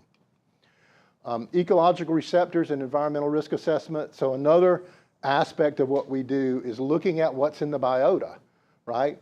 And when you look at this map here of species, you get things like this water snake. This water snake is on there because it's a top predator in its environment. So if you want to know what's in all these things that it eats, look at it. It will tell you whether or not it's picking up all these contaminants from all the things it eats, like fish and crayfish and other things. If you want to know what's actually coming right out of the environment, right, crayfish, salamanders, small turtles, those guys, and frogs, those guys are living in the environment, right? They're eating the insects. They're interacting with the environment in ways like these guys have permeable skin. So if it's in the water, they get it in their body. So all of those guys help us understand what's happening at the interface of it being in the soil and water and it getting out, right? So my business, with this stuff, my business is trying to figure out what's getting somewhere it shouldn't be, right? We think it's in the water, we think it's in the soil, and we think it's happy there and staying there. Well, these guys think otherwise, right? They live there in those environments. They eat things coming out of those environments. We've started to work on birds. We have some really cool projects this last year where we're looking at metals and radionuclides in birds that live around these wetland areas, in coal fly ash, for example. I now have a platform that we built ourselves where I can take that bird, put it in a little funnel, put it inside a lead cask, and count it in the field. So I can get you a whole body count of radiocesium on that bird in the environment that it lives in. I don't have to transport it anywhere. I can just take my trailer out there and count it. So now I'm starting to see how the environment moves radiocesium and other radionuclides out of the environment into terrestrial species. And we also take a drop of blood and we do the metals. And our raccoons are in there with the water snake, right? They're eating all these critters, right? So they're helping me understand how things are moving. Step 1, out of the water and soil. Step 2, into the more terrestrial environment. And then you have to know those transitions to do risk assessment. And the risk assessment is, on the Savannah River side, I learned very quickly. The one rule of thumb is you never want something where you don't expect it, right? You never want something moving where you think it should be to somewhere it shouldn't be. So a lot of this kind of work is trying to help us understand how it moves. Biomonitoring. So the other thing is we can use these species to actually go in and take a sample. If we do enough work on the front end, I can take a drop of blood from that bird and tell you a lot about metals in the environment. I can take that mosquito and tell you things not only about metals, but probably a handful of mosquitoes, right? But in those mosquitoes is the legacy of what was in the blood of the animals they fed on. There's diseases in there, there's metals in there, there's all these cool things. So going in and looking at these mosquitoes, I can tell you what kinds of contaminants were circulating in the host that they feed on, right? Both diseases and metals. Again, my water snake, we've done a lot of work on mercury lately with water snakes. We even had historical data on water snakes. We had samples going back for about 30 or 40 years, and now we've looked at those to look at how mercury has changed over time in terms of its availability on the site. And this little guy here, this Medaka fish, I built my own stock center for those. We raise them ourselves. And the reason we do that is that we use them in studies of low-dose radiation. So I have a facility where I can take these little guys, put them in a bucket, put them under a source, and do 5, 50, or 500 milligray per day. And I expose them for a long time. So we do it maybe 6 months. And I can then go in, take that fish apart and look at its proteins, its sugars, its glycome, its metabolome, its DNA, all these things, and tell you how that exposure to these really low doses of radiation changed the whole organism. Why would I do that? Okay? A couple of reasons. One is that's a signature. So for non-proliferation someday, they'll realize what we're doing and go, hey, knock on my door and say, hey, can you tell me how I can take a fish sample some other country and know whether it's been exposed to low-dose radiation? I'm going, yes, I can, okay? The other thing, though, is folks that go to space, for example, they get exposed to cosmic radiation. So one thing we already know from what's known about humans is exposure to low-dose radiation like that increases aging, okay? So we can look at these guys and we can build what's called a molecular clock. So I can take the DNA of that little guy there and tell you to within about a month how old it is, just from its DNA. And that's how its DNA is methylated. And I won't go into that, but the bottom line is, because I know that, I can then expose it to radiation and tell you whether it's been accelerated or not, right? So we can do those kinds of experiments because we have those kinds of capability. Environmental remediation, that's just plugging into a lot of what the site does. We're working on sorbents, for example. There are areas of the site where you have seepage of things that are contaminants and radionuclides that we're concerned about. We go in and we look at a whole variety of different compounds to see what will bind to those and stop them moving in the environment, right? We also look at how radionuclides circulate in the environment, how they bind to soil and water. We look at how they percolate through the various layers of the soil horizon and just a variety of different things So a combination of soil scientist and mad chemist, right? My radio ecologist and biogeochemist. Environmental stewardship, a 300 square mile area has a lot of things that are held out and still doing well, or reservoirs for things that aren't doing well in other places. The gopher frog was an example I gave earlier. You know about the red cockaded woodpecker, right? That one has been a success story. You have the flatland salamander, you have the gopher tortoise, and then you have basic species like the gray squirrel. It's not endangered, it's not threatened, but we also look at it just from the perspective of is it being harmed, right, by what's going on the site? And then you have things like the spotted turtle. So we also do conservation work where we're trying to understand and protect these species that are at risk in other places. And then human-wildlife conflict. Several of us do research in this area. I'm co-chairing a student right now that's looking at lighting on vehicles and how that affects the potential to hit these animals. So there's some data that suggests that if you're driving along the road and you have a backlight on the vehicle, that deer, for example, respond differently and don't jump out in front of the vehicle, right? Some research suggested that. So right now we're looking at LED headlights, halogen headlights, various types of backlighting. I just went with the student the other night. We drove for 3 hours, right? And every animal that we encountered, we recorded it, we recorded how far away it went, we recorded what it did. We have a FLIR on the vehicle, right, which is a forward-looking infrared radar. So the guy, whoever's sitting over here sees it miles before the driver does. And so you could put all that together and start to understand how these various lighting treatments affect how the deers respond. We're also looking at pigs. We've done work on low-level flight of vultures. So if you're in the military, in a branch that flies fighters, you do lots of low-level routes. The number one thing you don't want to hit in the southeast is a vulture because it'll bring you down. And they fly at low levels. So we've done research with them to understand when they fly, where they fly, how high, under what environmental conditions. We can do that because the site has lots and lots of vultures, and we can do it because we have the space to do it. And then the raccoon over here hiding out.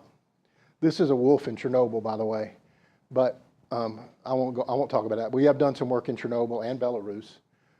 But this guy over here represents a collaboration with the National Rabies Program. We're working with the National Rabies Program to try and understand how to eliminate rabies in the Southeast because right now they spend $28 million a year baiting, putting vaccines out in the environment that raccoons eat that stop it from moving westward. We haven't gotten to the point where we're pushing back to the East Coast yet.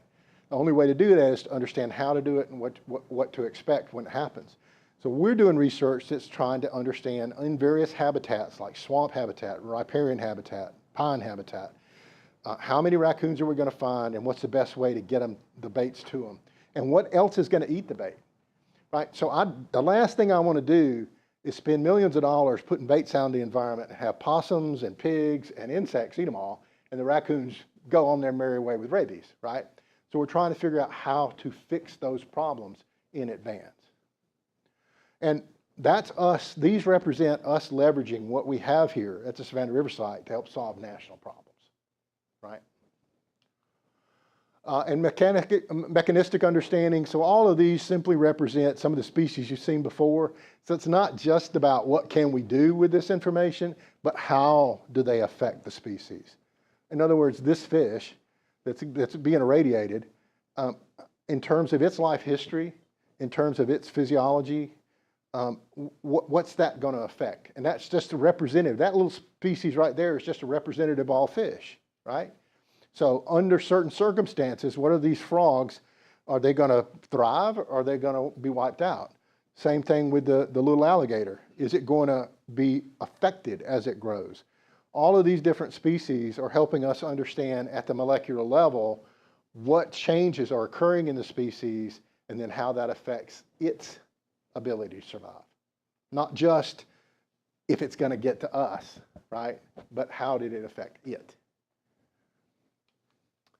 New initiatives, the SRS Radiological Analysis Lab. I now have set up a lab where we can actually do these metal analysis with a hot sample.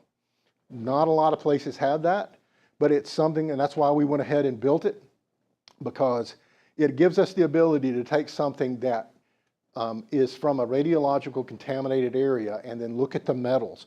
We haven't been able to do that before because a system like this, I got this system from MOX. So everybody remember MOX had to dissolve and now it's SRPPF. Well, they had some of these machines on excess and we were lucky enough to get one. That's a $500,000 machine I didn't have to pay for, but if I put a radiological sample in it, it goes in a landfill at some point in its future, right? Because it's now contaminated. But it gives us the ability, because of the way we got it, to do stuff that very few other people can do, right? So we can now look at samples and not worry about whether that machine gets contaminated. We can actually go forward and look at samples from places we couldn't look at before. Solutions for a Secure Tomorrow program, formerly NERP Scholars. So this is a program that I've been pushing for a while, and really it's built on one premise. If you look at the Savannah River site, lots and lots of kids from across the course of a year come here from all over the country and have internships or go to graduate school or experiential learning, but our programs haven't focused on the communities that surround the Savannah River site in the way they should. So it's a way to develop talent for future DOE missions on the SRS, give undergraduate experiential learning opportunities to students from the communities that surround the SRS. We also would then have a path to graduate school for some of those kids after those programs, and given if they have an interest in moving forward. And we can recruit from local high schools and regional colleges and universities. And focus on developing and retaining local talent for employment in the SRS workforce. So this idea is simply based on the idea that it's great to have programs that go out nationally, but we're here, right? And the communities that surround us need some extra attention from us. So let's go recruit kids from these places, give them an opportunity, and then let them compete, right? And then show them the path, if they want to stay in this community, to how to get a job here. So that's what that program's about. Challenges, uncertainty with current federal priorities and goals. I need not say more. That's just the way it is, right? Staff recruitment, stability, that's always a problem. It's getting better. After COVID, it was difficult, right, to get people. It was just very difficult for a while. That's starting to turn around. Resources to fulfill the SOFAST vision. We've worked with DOE. Here locally, they're strongly supportive of it, but of course it's a budgeting problem, right? So at some point, hopefully we'll be able to do this. And then the ability to pursue the PFAS analytical capabilities this year. Like I said, it probably won't happen this year, but perhaps next year. I think it's a great idea because it helps DOE, it helps us, and we can then expand it if we get the capacity to do it for other DOE sites, right? And with that, I thank you for letting me talk to you. Thank you so much, Gene. You're welcome. Well, now, do we have any questions from the board? Pat? Yeah, one question. PFAS. I live in Goose Creek, right north of Charleston, and we're supposedly have the worst PFAS concentration in South Carolina, maybe in the nation. Yeah. Are y'all working on a method to remove the PFAS from the? We're not yet, but there are lots of people doing it, right? So right now we're on the characterization end and quantification end, but we had hoped once we get this machine to start working that area.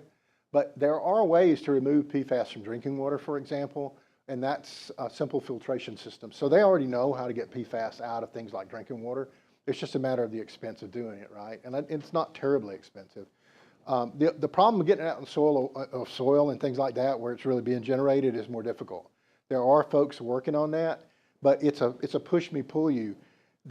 As fast as people are trying to get research dollars to look at remediation, they're also looking to try and characterize them because we don't know how many of them are really harmful, right? There's thousands of PFAS compounds, and we know that there's a whole group of them, 48 to 90 right now, that we've characterized that we need to worry about. So we don't need to remediate thousands of PFAS.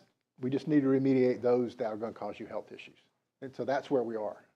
Yeah, because I read something about the cancer risk may be in some of these. Undoubtedly, that's being talked about, yes. All right, thank you. You're welcome. All right, Marty. One of the advantages of SREL used to be the sort of undeveloped forest areas. Yes.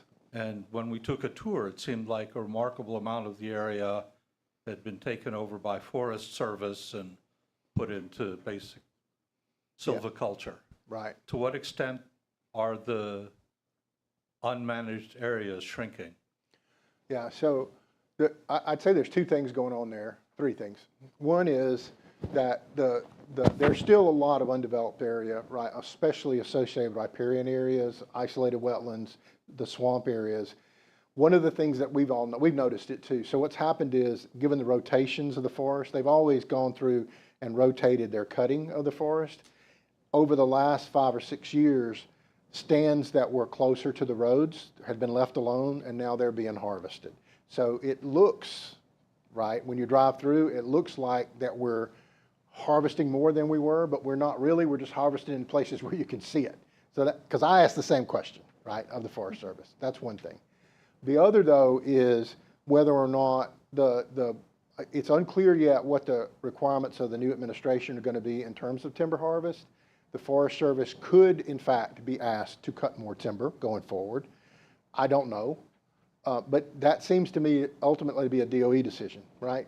The DOE will decide how much is cut. So I can tell you that no more is not, right now, no more is being cut than has been cut, right?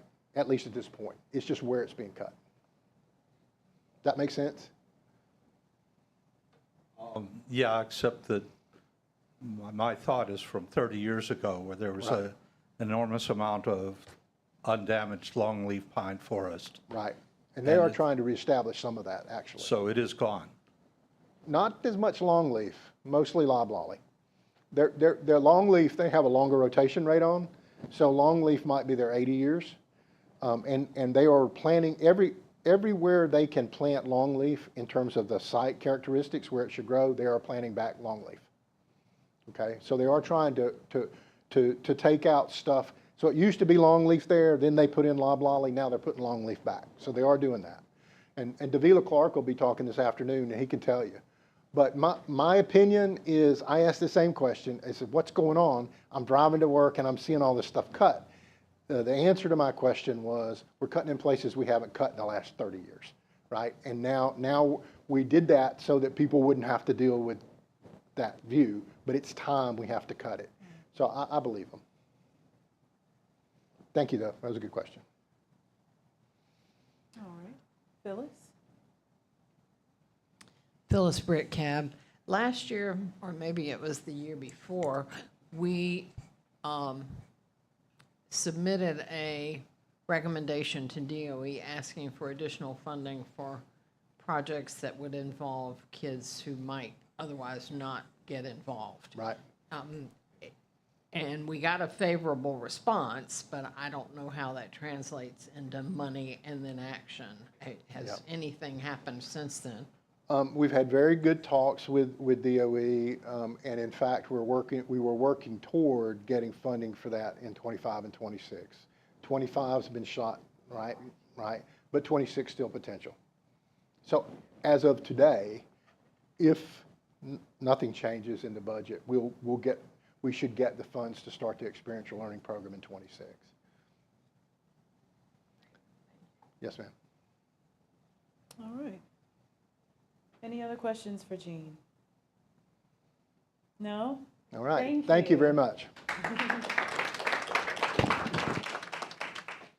All right, ladies and gentlemen. Well, we've come to our long break a little early.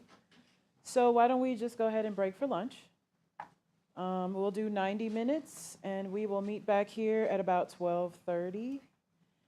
And so if you're wondering what's around you, I know that, Pat, you always ask about Chinese. There's Anshu. It's across the street. Roma's, and there might, and I also know about the cafe. So Unless any of you have any questions, we'll see you in about 90 minutes. Thank you all so much.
All right, ladies and gentlemen, welcome back. Welcome back. I hope that everyone had a nice, relaxing break. It seemed like it went really fast. But we are back at it. Now, we've already had 2 presentations. We've had some introductions. We had agency updates today. And now we are going to hear about liquid waste with Mike Borders. Yes. Oh, well, maybe. David?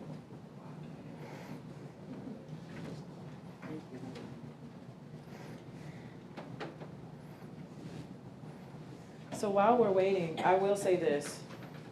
So when the time changed and we lost an hour, does anybody else feel like time is moving faster now? Is it just me?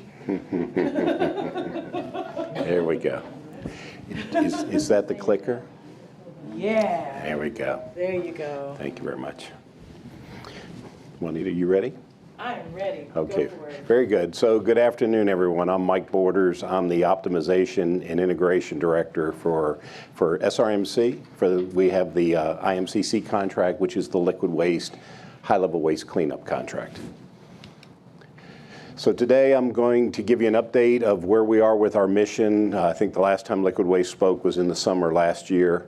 And so I wanted to just give you an update on the progress of our liquid waste cleanup. We're headed towards a very major outage here in the spring, which is going to be kind of the culmination. We've been talking to y'all, or talking to the CAB for about 3 years on climb to 9 optimizations, which has been our plan to optimize the operating plants. And the spring outage is kind of the culmination of the last major items on that list. And so we'll be giving you an update on that. So I'll start off in just a second with just a brief refresher of our mission, just to kind of reground everybody. And then I'm going to talk about reducing risk. When SRMC came on board 3 years ago, and it's been just over 3 years, our focus was to shift the priorities towards reducing risk in the system. And there were kind of several main elements of that. One was to aggressively remove curies from the system. So we've targeted tanks with higher curie inventories on the front end of the mission. Second thing was that we wanted to optimize our operations because optimizing the operations gets to where our throughput and our availability of our production plants increases. And the net result of that is that we can push the waste through those plants quicker, which leads to a shorter end state, which is we had targeted to try to be done by 2037 as an internal goal. And then our waste removal, as far as how we're tackling the tanks, in addition to pulling out the high curie material, is that we wanted to focus on tanks in a risk-based priority order. So we wanted to take the annual budgets that we have and try to focus on the tanks that were more at risk, which are the old style tanks, and then some of those tanks are even in the water table. So that's been where our priority's been on the front end of the contract. So just a grounder, and I think this slide's probably been in most external presentations we do, just to remind you of the 3 main constituents that we have in a high-level waste tank. We have a salt cake material that looks just like table salt if you saw it, just big clumps of white material in the tank in solid form. We have what we refer to as a salt supernate. I'm sorry, I thought somebody said something. And then salt supernate kind of has the consistency of a pancake syrup. It's a viscous kind of a liquid, clear type liquid.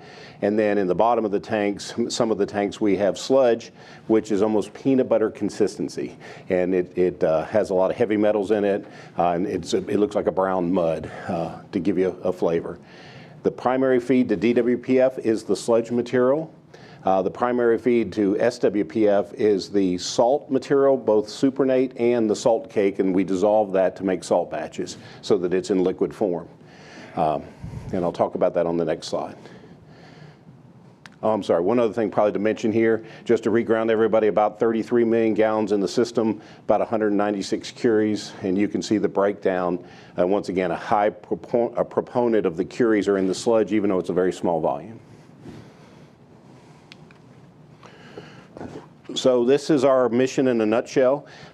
It's simple in words, but obviously complex in execution space.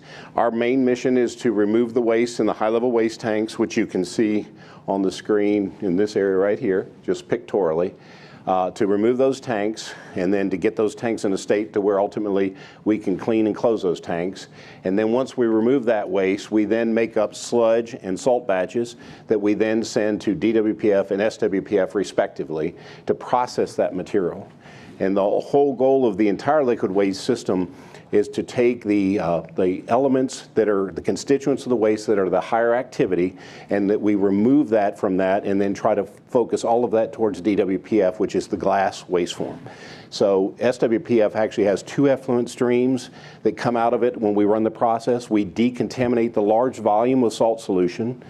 That decontaminated salt solution goes to saltstone, where we make grout and put it in the STUs you can see to the far right. And then the activity, or the constituents with the higher activity, like the actinides, that comes out in what we call our MST sludge solid stream.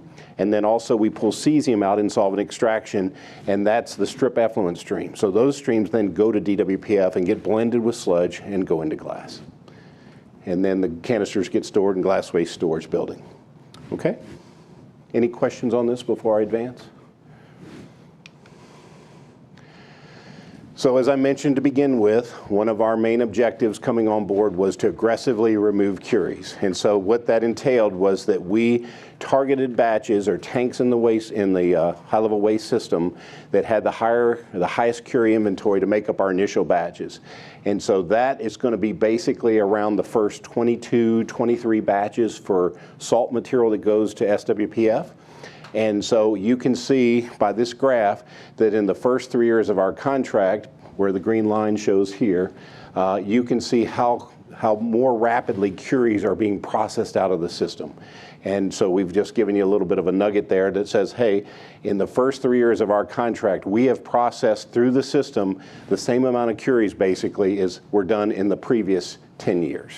And once again, that's a high relation to us processing high curie material. Another thing to reflect on is if you look at all the curies in the liquid waste system, 13.7% reduction of the curies in these first 3 years. If you look at the inventory we had when we started, we're getting close to 15% have been removed from the system, from the total inventory. Okay. I've used this slide in past presentations and just kind of an update on it, but just to remind you, our original kind of baseline for feeding salt waste processing was very similar to when we ran the ARP MCU process, which was the small scale demonstration plant that was its predecessor. And we were targeting kind of about half curie per gallon type feed from the salt feed that goes in. Our range during the high curie is we're trying to target between 1.3 and 2.5, usually closer to the 2.0 mark. That's what drives more curies going out per gallon. And you can see that by this curve that goes back to several years prior to the contract starting. And you can see that, or actually it goes back to just before that, and you can see the 2 lines. One's the curie line, which is the green line, the blue is the gallons, and you can see those lines tracked with each other. So it was almost a 1-to-1 type ratio in the batches that we were feeding. And once we went to the high curie strategy, you can see the conversion to where now you have an inflection point where the circle is, and you can see now the green line curies is now deviating from the gallons, which shows you that for every gallon we're doing, more curies are going out of the system. Okay? If you also look at it when the high curie salt batches, which go through about batch 22, as it's shown here, in August of 26, we're 68% of those batches have been made up. Some of them have been processed, but we're currently just finished making up batch 15, so 68% of those high curie batches have been made up and or processed. Okay? So that was curies, risk reduction by focusing on high curie processing. A second main tenet was to optimize the operations. That culminates with the focus of that has been the climb denial. I'm going to talk about that on a subsequent slide. But this just shows you the relationship between the processing and the close coupling that we have between SWPF and DWPF. We've always explained the liquid waste system is like a bunch of gears, because you've got saltstone, the effluent treatment facility, you got the tank farms, you got the evaporators in the tank farm, there's 2 of them. You've got obviously SWPF and DWPF, saltstone, the vaults that are out there that support that.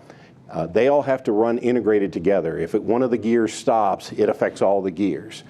Between, you can tell some gears are small, some are big, some have a little bit more lag storage between them, but they're very tightly coupled. And the two that are most closely coupled are the two in red in the middle, SWPF and DWPF.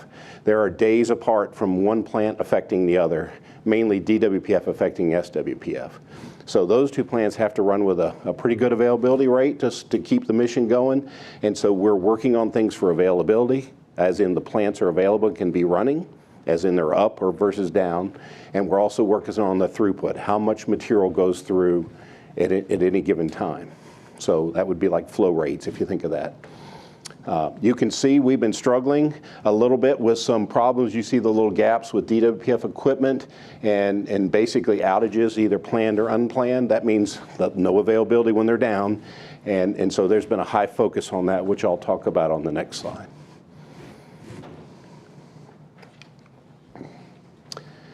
So this is the Klein to 9 optimization graphic that we've used for 3 years, coming to talk to y'all and other audiences and internally as well. And the focus of this has been to drive our risk down by optimizing the operations. Because if the operations are optimized, then we're going to process more material every year, and that means we're going to finish sooner and the risk is going to be eliminated sooner. So that's the focus of this. This particular graph looks at two of the plants that are the most critical, as I just described. The top of the line is SWPF, some of the major initiatives we've had to drive optimization in salt waste processing. And the bottom half below the diagonal line are improvements in DWPF. Once again, the two most closely coupled plants that are critical to our operations. And so what we've been doing is when we took over 3 years ago, SWPF was running, had a throughput rate of 2 million gallons a year. That's what its ability to run is. We're now over 6 million gallons a year rate, which means that that plant, if the availability is high, can be putting out at over 6 million gallons a year. And it's taken numerous optimizations on both sides of the house, everything left of the vertical red line that have been done over the last 3 years that have achieved that progression in rate. And you can see the dates whereby we declared victory on the rates getting up to where we need them to go. To finish the mission in 2037, we're targeting rates in the 7 to 8 million gallon per year rate, which is the rest of the optimizations, which in the spring outage is going to be a big part of getting us to the end of that. So I did want to focus on a few of those to kind of give you some ideas of what those are and some of the big things still in front of us, and also give you one of the recent successes that we've had on sodium molarity. So I'll start with sodium molarity, which is circled in red, which we've completed that in August of '24.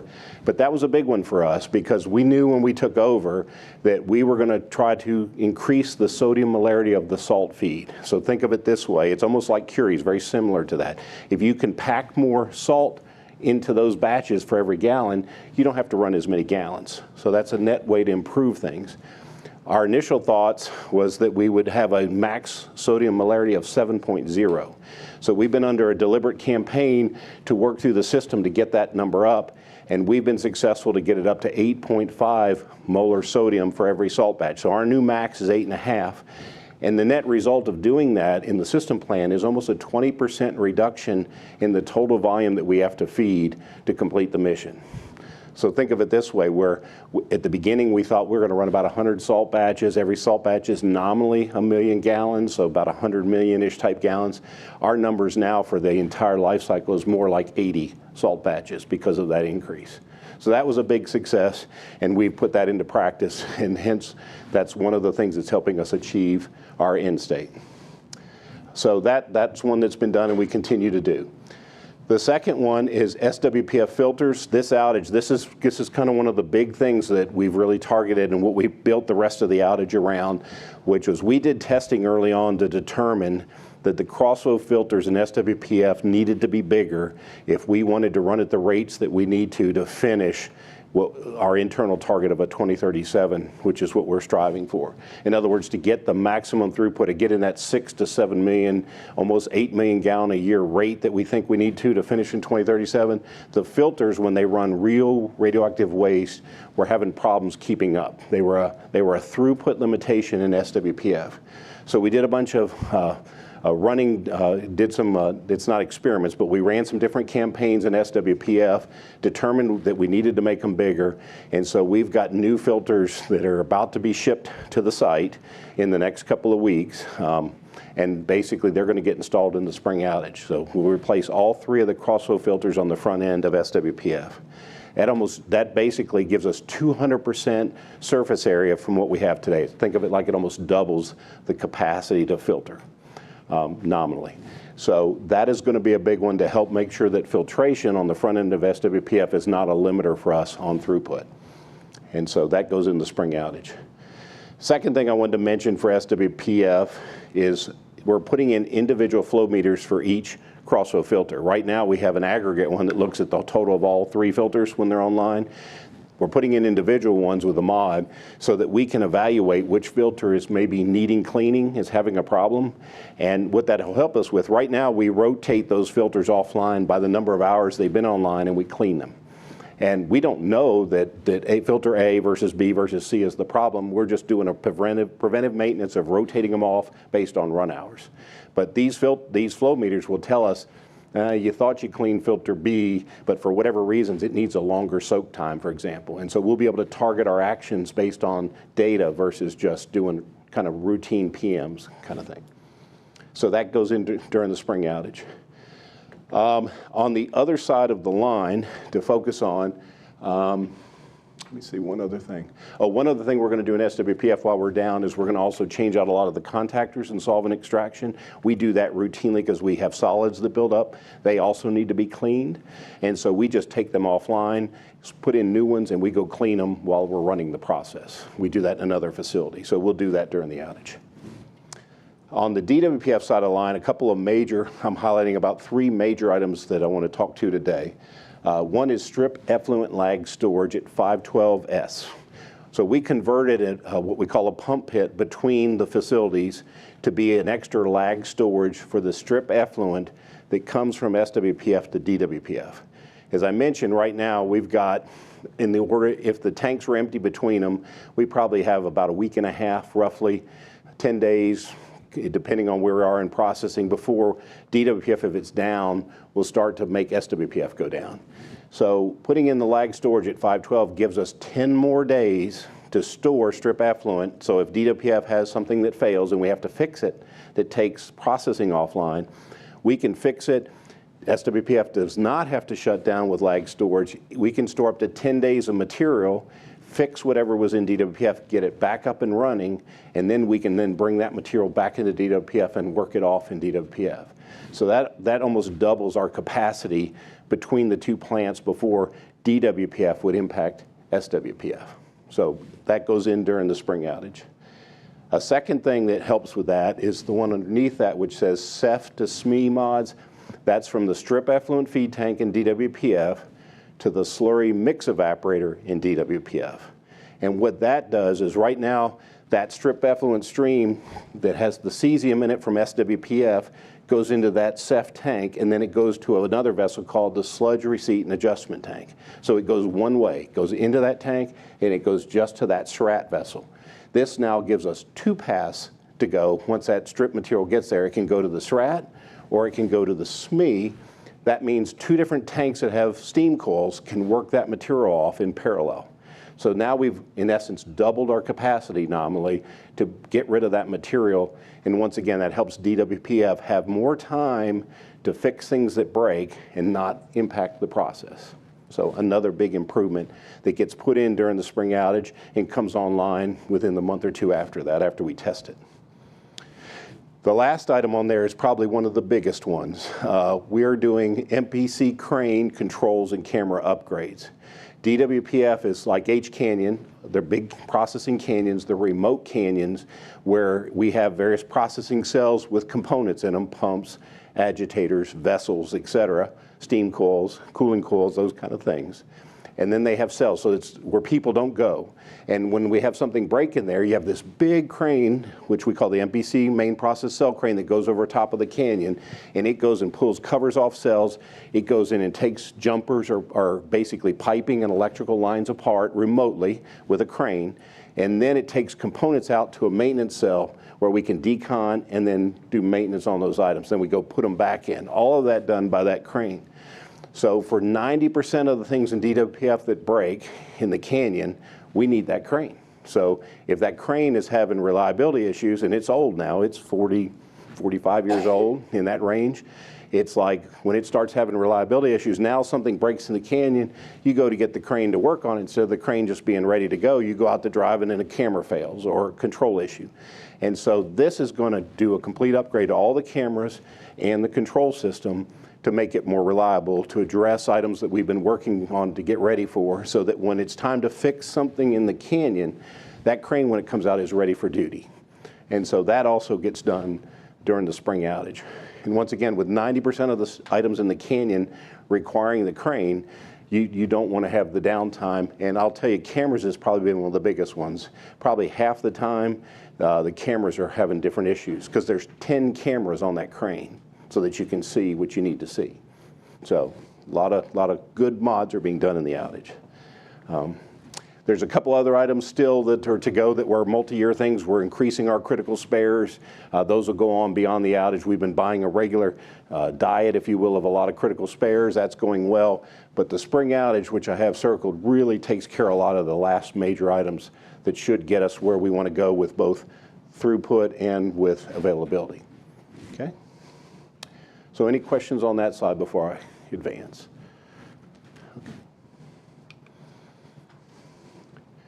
So the last element, so we talked about curies, focused on curies. We focused on optimization so we can push the material through and help hopefully shorten the life cycle, which gets the risk on. But the last piece of this has been waste removal on a risk-based priority order from where we came in. So when we came in, our focus was on old-style tanks. That's what the FFA agreements between our partners at EPA and South Carolina DES focused on together. To come up with the priorities for those FFA tanks, which are the old-style tanks. But also, we wanted to focus on the tanks that are in the water table as a focus area as well. And so for what we've been able to do, the items in red reflect, before SRMC took over, some of the dates that were reflected on those tanks. And then what we laid in initially, and then since the time we laid in the FFA commitments and our initial baseline, the dates currently shown by the light blue is our current schedules, which you can see a significant acceleration. For example, in 2024, we were supposed to do, our commitment was one tank for what we call preliminary cease waste removal. That's where we empty the tank, get it cleaned, kind of cleaned and ready so that we can move into operational closure activities. We had a FFA commitment to do one tank in 24, calendar 24. We did 3. And then we have a commitment to do 3 more in this year, and I'll talk about that in a minute. We're tracking to do more than that right currently. So our focus has been to pull these tanks for preliminary cease waste removal to the left, because the biggest risk is to get that waste out and to get to the point we can declare that we're done getting the waste out and they're ready to start headed towards operational closure. Okay. So we used this slide 3 years ago, I think, when we first started, to just kind of get back to what's the priority for the risk-based approach to removing waste from the tanks. First was the tanks in the water table, which are in H tank farm, where you can see that's 9 through 12, and then 13 through 16. That's down in the area circled in red there. And then the other old-style tanks that we were focusing on were tanks 1 through 8. And then the last set are 21 through 24. So we wanted to go first after tanks in the water table. Secondly, we wanted to go after all of F tank farm with the focus first on the old style tanks, then the remainder of the H tank farm tanks, and then last what we call ancillary structures, which are like diversion boxes, transfer pits, valve boxes, things that help connect the tanks to move waste around. And so you can see from this graphic the 3 that were done for preliminary ceased waste removal in calendar 24, which once again was 9, 10 in H tank farm, and then we did tank 4 over here in F tank farm. And then the 5 that we're currently working on in H tank farm, we have 11, 14, and 15. And then in F tank farm, we're working on tanks 3 and 8. So we're actually working on 5 tanks this year that we're trying to get to preliminary cease waste removal. So just to kind of recap that, the table on the right is the FFA commitments, both for preliminary cease waste removal and for operational closure. And as I mentioned, 1 in 24, we did 3, and then we're supposed to do 3 in 25, and we're trying to do 5. So the culmination of that, where we should have been total 4 done by the end of 25 total, if you look at the 2 years, we're hoping to be double that, to be 8 tanks done. So team's working very hard, trying to make that happen, and just a lot of good effort by our workforce to see if we can't meet this challenging goal that our team has set for itself. Okay. This is just an example.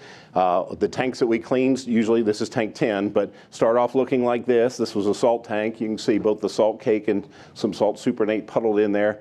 And then when they're done, they look like they do on the right, since tank 10 is one of the ones we've completed. This is after preliminary cease waste removal, before operational closure is done. Once operational closure gets done, the tank will be full of grout, clean grout. So I wanted to kind of close with this before we get into questions, just to give you some perspective. We had 51 tanks in the tank farms and H&F tank farm. 8 of those tanks are currently closed, so there's 43 tanks that are in play, if you will, relative to when we started being in operation, and we've been working on pushing them towards preliminary cease waste removal, as I just described. But to give you a flavor for the tanks that we have out of those 43 tanks that are still in the system, 95% of those tanks are actively working to one degree or another. So, you know, if you toured the tank farm maybe 5 years ago, 8 years ago, you might see a few cranes up. If you go through the tank farms now, you see cranes up everywhere because there's just a lot of work going on. So we have, to start with, 3 tanks have met PCWR. They've been cleaned and they're preparing for closure. They're in the preliminary steps of operational closure. That's 9, 10, and 4 that I mentioned. We have 6 tanks that are in active retrieval right now. That's tanks 11, 15, 8, 3, 13, and 44. We have 11 more tanks that are undergoing field modifications to get ready for waste removal activities. And you can see those tanks. I'm not going to read them all to you, but you can see 11 tanks there that we have active mods going on to get them ready for waste retrieval. We have 4 tanks that are in design phase to get ready for field mods.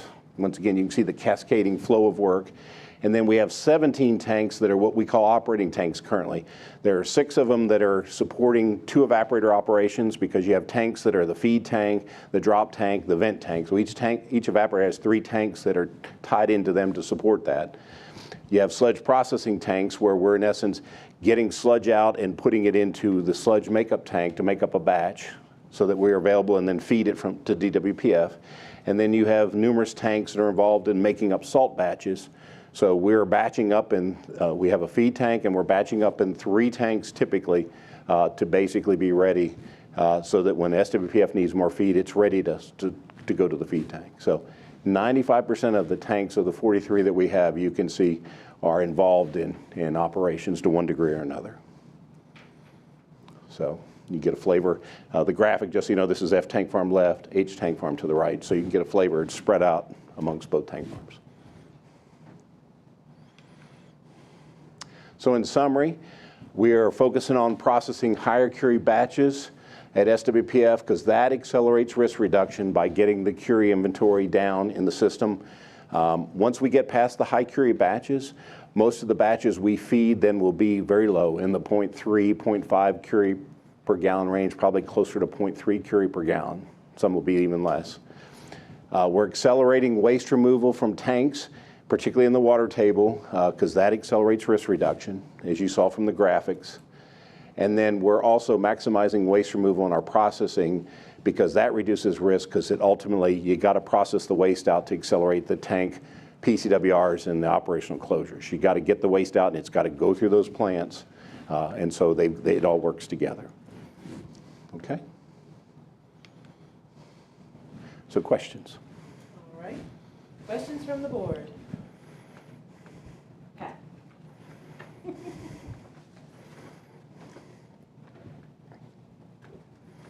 I've been hearing forever, Pat Kiora, CAB, been hearing forever salt, and you're saying now y'all increasing the amount of salt compared to, I guess, to the water y'all put into it, correct? Yeah, so when we dissolve the salt cake, you can make it up to different molarities by using less water, ultimately. That's right. Mm-hmm. What is salt? What is salt? Just like you see table salt, sodium chloride, it's different types of salts that we have that's very similar. It looks very similar. But it's just the radioactive waste when we dissolve from the canyon, how it forms, maybe I think that's what you're probably getting at. So when we dissolve in the canyon, you have a liquid waste that comes to the tank farm that gets stored in the tanks. And it comes with elevated temperatures because that's got radioactive decay. It comes in a liquid form. And since our tanks in the tank farm are carbon steel tanks, they have to caustic spike that tanks, put sodium hydroxide, hence salt, sodium hydroxide. They put it in because it gets the pH right so that when it stores in the tanks for 40 or 50 years, that those tanks stay healthy and they don't degrade because of having more acidic material or lower pH material would make those tanks degrade over time. So you put the caustic in to keep the tanks healthy that store it for 50, 60 years now. And so that caustic material and then that higher pH over time, particularly when we concentrate it, like we run evaporators to shrink the volume down so that we don't have to build tons of more tanks, just to manage that material. As we concentrate it down, that concentration further drives it to where it then will drop out as salts and starts forming salts out of the liquid. So some of the supernatant gets to the point that it starts forming salts, and there are cooling coils in the tanks to help regulate the temperature, keep the tank temperature down. That also further promotes salt formation in tanks that have that salt supernatant. Okay? The other question is, I'm doing some reading on this stuff. But, sure. And these are written years ago, but they were talking about in the tanks themselves that the radionuclides would accumulate around the rim inside the tanks.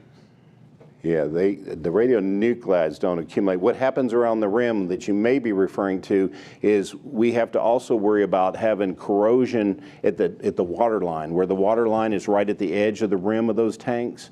And so part of our program for doing that is we manage our tank levels so we don't sit at the same level. And then we have some other controls around that as well to make sure. But the main thing is that we watch the chemistry in those tanks very vigorously, and we sample those tanks, and we actually do caustic additions and nitrite additions to those tanks to keep the chemistry to prevent corrosion. And then we also watch our level control as well so that we're not constantly sitting at the same level. But it's mainly the chemistry control that protects it. So. Those, I don't know what the thickness or anything else is of the tanks, but are the tanks, are they lap welded or butt welded or? They obviously went through a very thorough welding campaign. I don't remember how they were welded, but I do know that they went through stress relief. There was a very extensive program that we learned over time, very early on. This is going back to when they were built in the 50s, that you had to weld them a certain way. You had to stress relieve those welds to try to ensure that you don't have future cracking. And so and then we do detailed chemistry to make sure nothing attacks the metals or the welds. And then we do detailed inspections of those tanks where we actually use cameras and other engineering methods to check the health of the tanks. So, but I can't remember the exact details on how the welds were done. Somebody in the room, if they remember. So, thank you. Okay. All right. Phyllis? Phyllis Britt, Cab. I was just wondering, what types of things did you have to change in order to process higher curies? For the most part, processing-wise, nothing. The biggest, I'll call it maybe the thing that we had to manage around the most was when you run higher curie material, when you go to do maintenance on the equipment, like in DWPF, for example, and even SWPF for that matter, you have to deal with you have a higher radiation of the equipment that's coming out of the process that you have to then sometimes decon it a little longer to get the rates down in the manageable range that we work within. So it's added to some of our decon times for the equipment. Sometimes you get to the point with certain pieces of equipment, we just replace it and throw away the other one and change it out with a new one just because it's not worth the time or the exposure to fix something. So it's a combination of those. But as far as the process operating, no particular changes to the flow sheet or anything like that of significance. And the higher curies didn't, other than what you just said, didn't affect how the process works? No, As far as it slowing it down or? No, it didn't affect that at all. The other piece that I didn't mention is we do pull samples from process vessels that goes to our labs, and so we have to manage the same issue with the radiation there, but we just manage that. It doesn't affect our throughput or the processing rates. Thank you. All righty. Marty? Marty Ball, CAB. Is the chemical composition of the higher Curie material the same as the lower Curie, or could you run into problems with different compositions slowing you down? Chemically, it's the same. We operate within what we call waste acceptance criteria, WAC. So between our plants, it's almost like it's the parameters that you have to meet to send it from one plant to the other. So when DWPF is sending material to SWPF, they have to meet their WAC, their waste acceptance criteria. And that becomes all the processing parameters that matter to each facility are kind of bound in I call it like a box, an operating window box. And so the high Curie batches have to meet those same parameters as the low Curie batches. So all the key elements about how the batch is made up, what various constituent components and what ranges they can be in are all in the same ranges. Okay. All right. Any other questions from the board? No? Okay. Well, thank you, Mike. Sure, anytime. Okay, thanks. All right. Is Davila here? No? Then we're going to change it up just a little bit here to the agenda. We're going to move on to board business. And if Davila happens to arrive while we're doing our board business, we'll go ahead and have that presentation. But for now, we'll move on to board business. So, in the January meeting, you actually saw a presentation by Zachary Todd, and it was actually to discuss the budget priorities and discussion. And so what we will do is take a look at the letter that the board usually sends in response, which is the budget priorities letter. And it kind of just lists out some topics that basically you are recommending to have covered. And so as you can see, the letter is going to be directed to Edwin. And if you scroll down, Chris, so if you all want to review the letter, we'll just make some changes, or if we want to open it up for discussion. I did email this information out to you, so if you had a chance to look it over, if not, it's up here on the screen. Did I leave anything out, James? Was that? No, not really. I mean, it really is. This is priority. So let me rephrase that. The way that you look at the budget, what are the activities on site? What are the most important activities to you? And this is the order of importance. So this is at the PBS level. If you remember from that presentation, we don't need to get much more granular than that. We don't need to break this out into individual programs and line items. We just look at it at this level. What is the most important? What is the second most important? And you're really just laying out the priorities of the board to DOE. And this gets attached to the department's budget submission to headquarters. This goes up. It's looked at as part of community input. It's really important work for you folks to do. So we'll open it up to the board.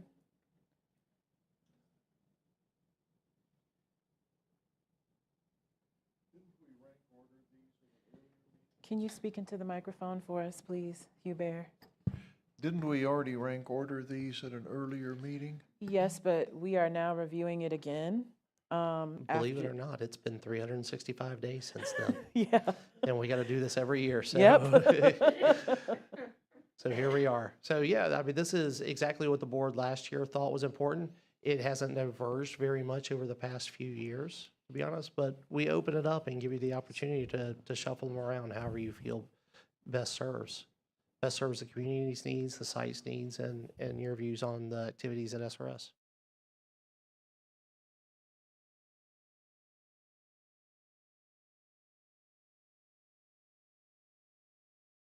And saying, nah, I'm cool with it as is cool too. So, I mean, you know, however you feel you want to approach it.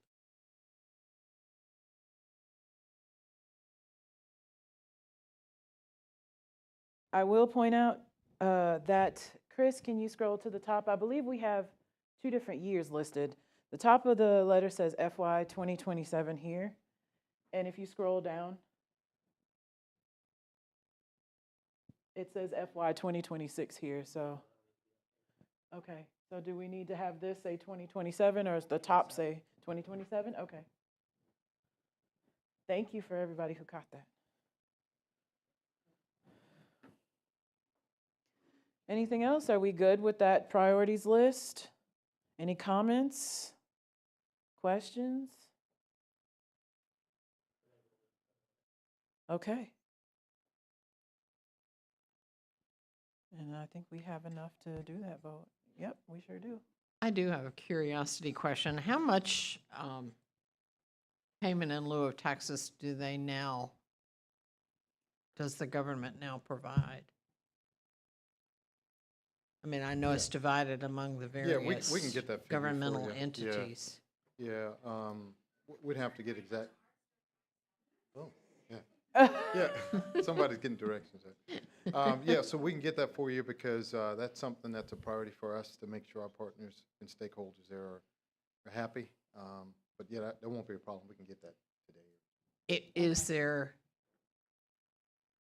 I mean, I don't know how far down at the moment that the Doge is going, but is that something that could be at risk? I have no clue.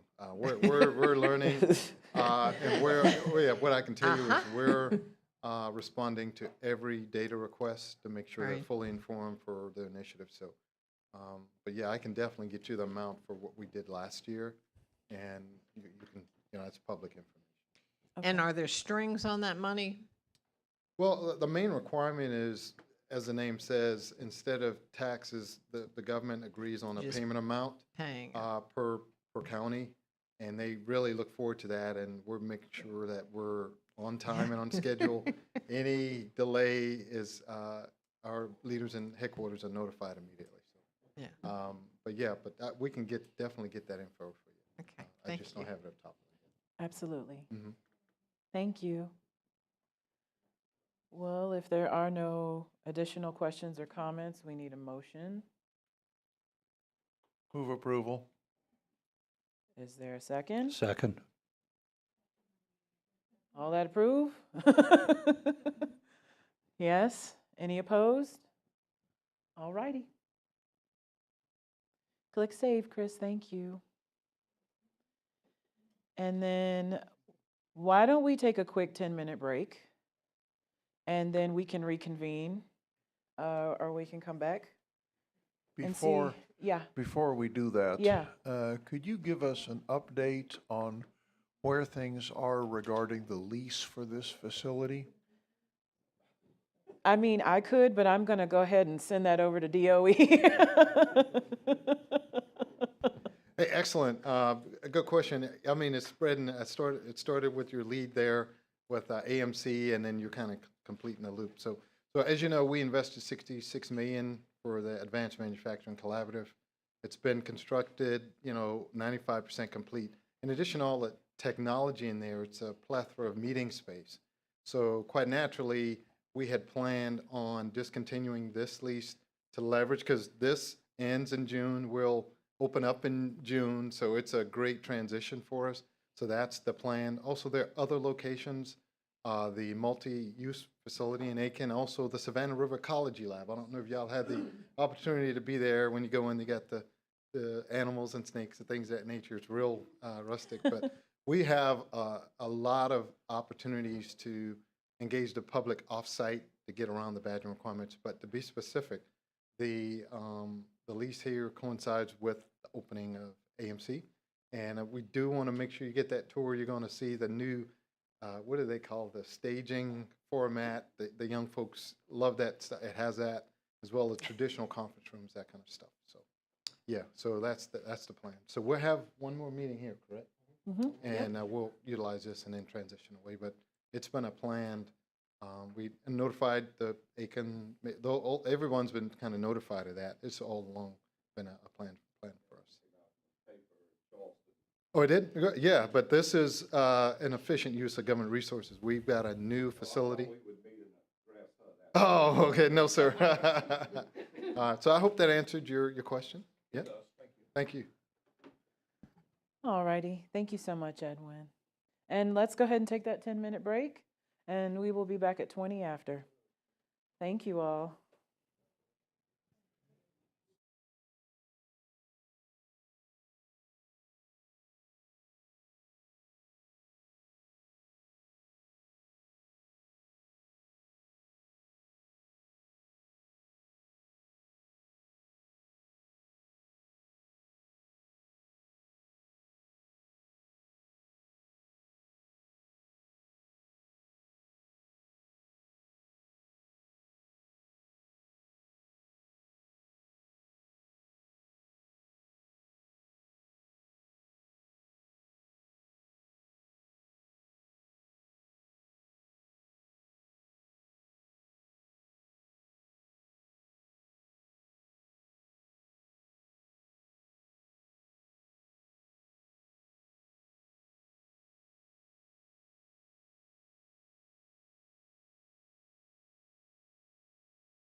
All right, everybody. Thank you for your patience. We do have one more presentation from the Forest Service with Mr. Davila Clark. All right. Hello, everybody. Thank you for having me, and I apologize for being late. I'm hopping from one meeting to the other, but she was telling me you're running ahead of schedule, and I was like, well, they're probably saying that's a good thing. So I know that I got a lot of, yes, thank you. And you can use the arrows. Okay, all right. I got a little presentation for you today about the Forest Service and what we got ongoing right now on our unit. So first, let me say, this is always one of the highlights of our year, to be able to come and present to the CAB and share with you the state of the forest and all the things that we got going. Today, what you'll see, we kind of mix things up. Usually we'll just give an overview of all of our activities and things. We're going to kind of do that, but also, as you all are aware and probably have been talking about here throughout the day, about Hurricane Helene and the impacts that that had on this whole area, and definitely had some impacts on the site and on the forest. So what I'm going to do here today in my presentation is kind of showcase the different programs and talking about the impacts that we're still working through as it relates to forest health and the challenges we have there. But first, let me start off by saying, you know, when there are situations like this, I've worked with the Forest Service for right at 30 years. And over my course of my career, there's been incidents, there's been natural disasters and things. And one thing that's common throughout all of them over my 30-year career is that it brings out the best in us. It's a lot of challenges, a lot of hard work, but you see the dedication and the teamwork and support that the individuals that we work with are committed to. And that's one thing that I'll say I'm going to present on behalf of the Forest Service, but nothing here that you're going to see that we did alone. It was all working with all the entities on the site, outside resources we brought in to help us achieve this work. But I want to start by saying thank you and sharing that the support that we got from the NNSA leadership, DOE leadership, and all the site presidents from all the different entities on the site working together to make this thing happen and to get us to where we are today. So I don't want to lose sight of that. And with that, on the NNSA DOE side, there's some individuals that I have to recognize. You know, there's a lot of people on the site, thousands, right? So we focus on the forest. I'm a forester, so I'm focusing on growing trees and making sure the forest is healthy. But with the other entities and getting their support, as you'll see, a lot of the other entities depend on accessing forests. They have a lot of activities that go on out in the forest, and a lot of them are regulatory in nature. So we have to do those things. So with that, to be able to juggle all of the balls in the air and to be able to navigate through those waters, working with the different staff, knowing who the point of contact is with this agency and that agency is a challenge. But there's three people, our liaisons, that we have with the Forest Service, and that's Andy Horker, Angela Holmes, Jim Damas, and I see Matt back there. All of them working with us to make sure that we're making the right contacts and coordinating the work, and the communications between all the entities was key throughout. So you'll see that, but I couldn't go on without sharing and thanking those individuals for their invaluable service. So a little bit about the forest. As you can see, back in 1952 is when we initially reforested the site. We were called in and we planted 10 million trees. It's a lot of trees. It's a lot of forests, yes. And we've been managing that forest since 1952 on behalf of the Department of Energy and NNSA. To kind of put that in perspective, today, as you can see, we this year alone, we planted about 500,000 trees. And that's usually how many we do annually. but that's not the only regeneration that takes place. A lot of the other regeneration is done naturally. So the forest is constantly rejuvenating and replenishing itself. And like it says here, it's an honor and a pleasure to be able to work alongside and support the Department of Energy missions, and as well as serving the CSRA. And a healthy forest it contributes so much to the communities, and the communities mean so much to us. It's a true partnership. It's how we look at forest management. As you'll see throughout here, there's direct connections to the local economies. There's also situations where we have forest management activities that we have to protect and enhance the groundwater and the water coming off the forest into our tributaries. So we play a vital role there, and we do that in partnership with all of you. Just to kind of touch on our natural resources management plan, that's kind of our guide. It gives us direction on how we manage the forest overall. And I can say that the forest has been in a good state.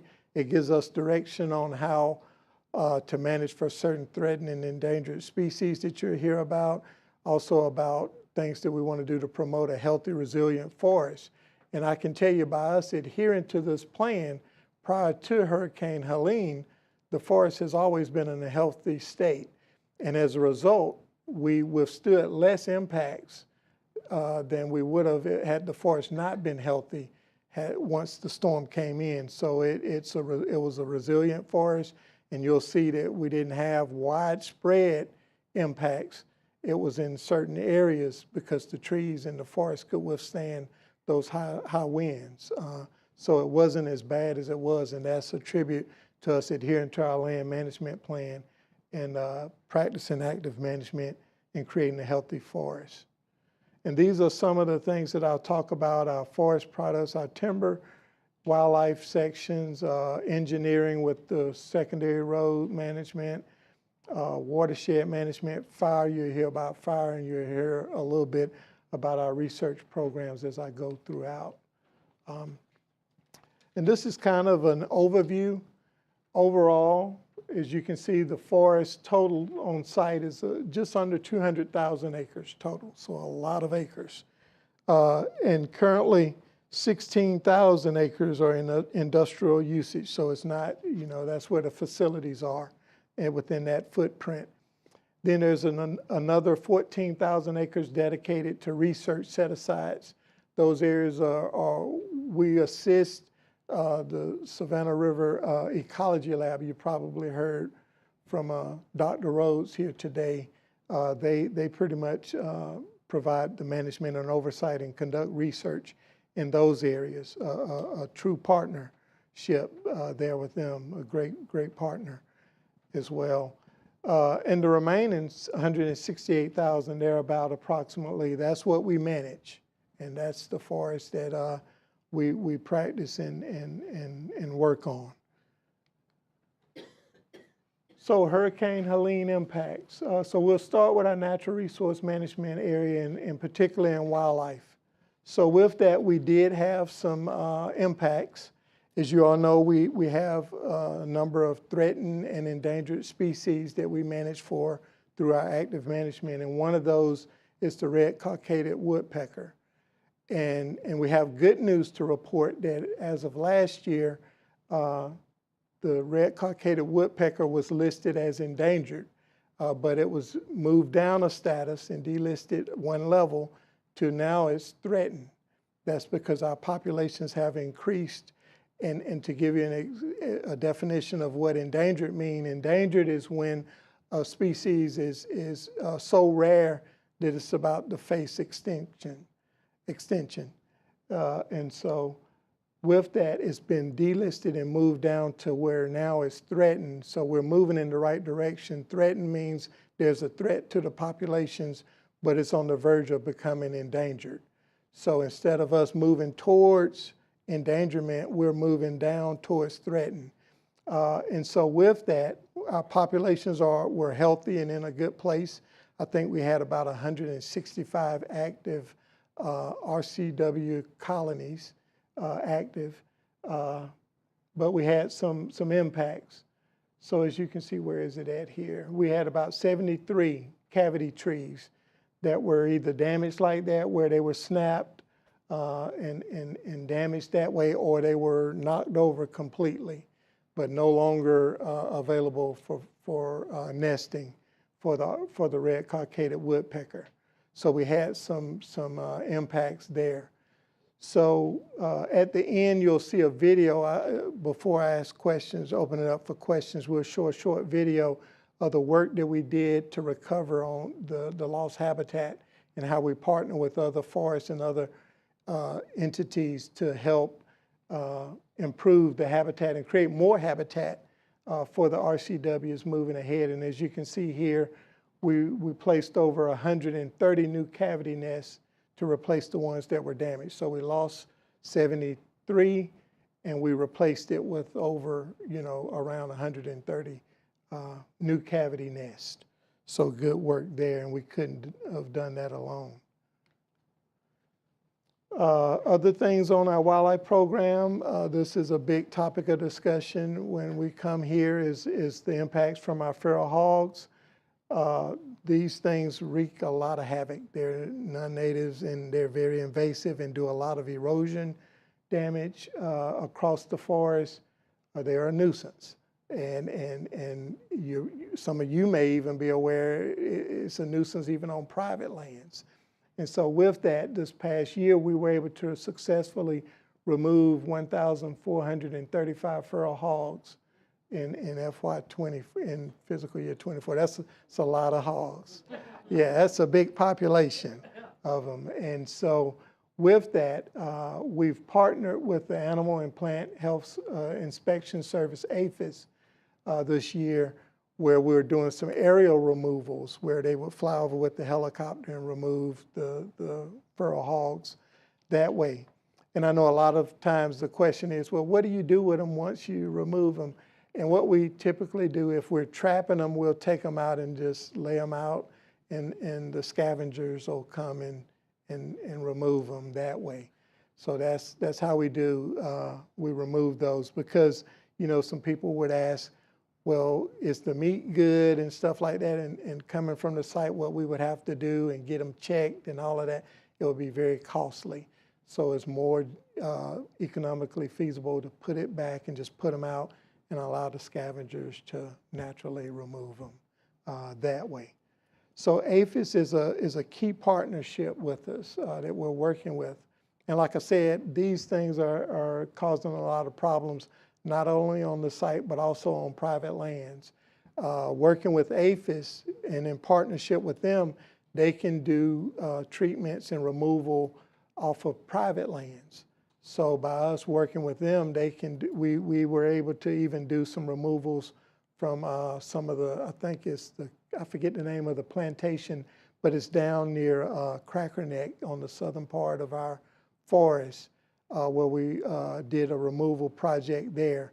And the thought is that we'll continue working with APHIS in partnership with them and share some positions where we'll be going out into the community, contacting local landowners, and doing some removal on private lands as well in the near future. So we're really excited about that as well. Just being a good neighbor, right? Working in tandem, because if they come off of the forest and onto us from them, working in unison is going to help our success rates with removing them. Another thing that we do with our wildlife program is our nuisance animal removal program. Like you said, like you saw, 168,000 acres of forest surrounding these industrial areas.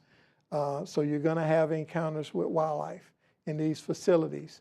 So with that, another thing that we do on behalf of the site is whenever there's nuisance animals, there may be a snake, it could be anything, a bat or anything, a bird flying into a facility, they'll call our wildlife biologists and technicians, and they'll go out and they'll just safely dispatch of those wildlife species and take them out and put them back into nature. So that's another thing. And just this past year alone, we had 161 calls. So a lot of work taking place there. Cracker Neck with our wildlife program, hunting is big in these areas and in these parts. And Cracker Neck is one of the, it's kind of our gateway to the site where the public can come on at certain times and be able to hunt down in the Cracker Neck area.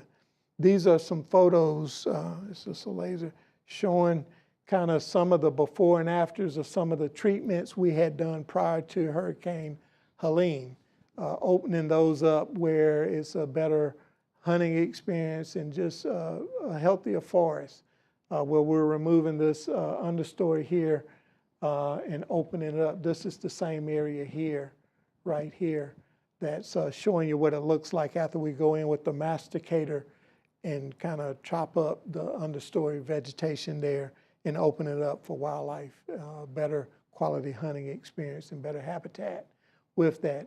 Another thing that we do, and we do a lot of the work down there in partnership with the South Carolina DNR and also with the National Wild Turkey Federation. There's a lot of work that we do, project work to enhance the habitat for turkey, wild turkeys in those areas. And one of the biggest things that we do, and you'll hear more about some of the work that we're doing down in there, is our prescribed burning program. It's a valuable tool that's economically feasible that allows us to create that wildlife habitat, suitable wildlife habitat at a low cost. And it serves multiple purposes for us, but that's a valuable tool that we're introducing and keeping down there in the Cracker Neck area to enhance those hunting opportunities for our hunters. Okay. Impacts from Hurricane Helene. As you can see, this is a picture from some of the areas that we withstood damage. So you can kind of see, and like I said, by it being a healthy forest, you know, don't envision that this is everywhere. There's pockets of this type of blowdown. There's certain areas that are heavily saturated with down timber like this. There were pockets.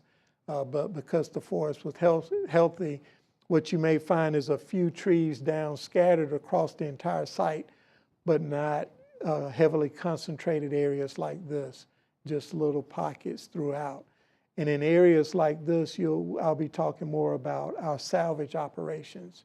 We're getting this timber up because, as you can see, if this was left and unaccounted for and untended to, it could create a lot of hazards from the threat of potential wildfire, high wildfire danger under extreme conditions, under droughts and things of that nature. So we're trying to capture the value of this timber. A lot of good lumber is in these areas. So we're salvaging it and getting something in return for it. So it's kind of a win-win. And I can't say enough about our loggers. They're a key part to our forest management activities through timber sale activities and things of that nature. Without them and them doing this work and hauling the timber out, putting it on the market to create our furniture, our paper products, you name it. We all know the benefits of timber. We all have to have it. But without them, we couldn't have a healthy forest. So they're a key stakeholder that we value as well. But these are some photos. So what do we got here? This is some of the storm damage. Another thing here with this is that time is another thing that we were under the gun for as it relates to salvage. As this stuff sits down, it dries out, it is already low value already, and blue stain and other things will come into the wood and will damage it, and they won't be able to sell it and process it in the mills. So we had to be very timely with getting the timber up and out before those things would occur. So with that, we've pretty much sold the majority of the down timber like this. There's one other sale area that we put out that we didn't get a bid on, but it was in a wet area. So we're waiting for it to dry out, and we're anticipating being able to sell it And it's also down in that Cracker Neck area where I was talking about with the hunting experiences that we provide to the public. But other than that, pretty much all of our salvage sales have been sold to date. See if there's anything else. Oh, like I said, so total acreage in these little pockets like this, heavily concentrated areas like this, is about 2,500 acres total. So it was significant, but out of 168, you see by having a healthy forest through active management, 2,500 it's a small percentage of 168,000 total. So we fared well, but as you can see, there's a lot of work in those 2,500 acres to be done. Okay? All right. So this is kind of put in perspective how much timber is coming off. So roughly, like I said, enough wood is harvested annually by us to build 5,000 homes. So that's a lot of homes. And that's why I was saying there's a lot of benefits. You know, we don't go through and high grade and cut the timber, get the greatest value timber and cut that off. Those are the trees that we leave that create the suitable wildlife habitat. And like I said, with the natural regeneration and stuff, the seed sources for future trees to come up and grow on the forest. So with that, by removing the undesirables, the heavy fuels that's down on the forest floor, we're repurposing that product and putting it on the markets. And it's removing a hazard for us, but it's also creating products for us to enjoy in society. So with that, so this is about how much volume that is. It's roughly 11 million board feet is what we're looking at. And as you can see here, this is the value of all of the salvage sales that we've done so far. So just under $1 million, but typically to bring that much volume, if it were a green sale, if it wasn't salvage, that would typically, we would generate enough revenue somewhere around $4 to $5 million annually. And as a byproduct of us removing not the highest value, but the lower deformed kind of trees that are not your desirable trees that we want to reproduce. Okay? So let's see. So, and like I said, to overcome safety risks, clearing these trees, like I said, and we'll get more into this about fire here in a second. But as you can see, these are some significant impacts across the forest. So as you can see, we got a lot of work ahead of us. What I anticipate, the salvage operations hopefully may be done, hopefully by the upcoming fall, by next fall. Hopefully all that timber will be removed. Like I said, it's time sensitive, so they want to get in and get this timber out as quickly as possible before the stain, the blue stain and all of that were to set in. Okay? Okay, and like it talks about Treasury, so our funds from our timber revenue typically goes into the U.S. Treasury. It goes back into the U.S. Treasury. But like I said, on a typical green sale, what we've generated this year, 800,000, would generally be somewhere around 4 to 5 million annually. So a lot of good money going back into the Treasury there. Okay, and then it talks a lot about, like I said, about active management and the benefits of having a healthy forest. In this bullet down here, it talks about some of the byproducts and how it generates and stimulates the local economies. It says contributes roughly a total investment of $37.6 million across 6 industries just in the CSRA alone from our timber program that's generated here on site. And that's with forest products, like I said, logging, transportation, eating, drinking, and wholesale trade. You know, in the eating and drinking, they gave me some stats on that because I was like, eating and drinking, help me connect that. And they were saying, well, that's your paper products for your cups and your plates and things of that nature that they use for eating and drinking purposes. So there's many benefits and many products. If they can create it with timber, they're doing it. Trust me. All right. More on, so fire management. Oh, I'm sorry. Is that me? No. That's my ringtone, though. That's why I was like, oh, it's me. So, all right. So thank you. All right. So fire management. So active management, fire is the tool that we use across the forest to reduce hazardous fuel levels, to keep us safe in the event if we were to have a wildfire.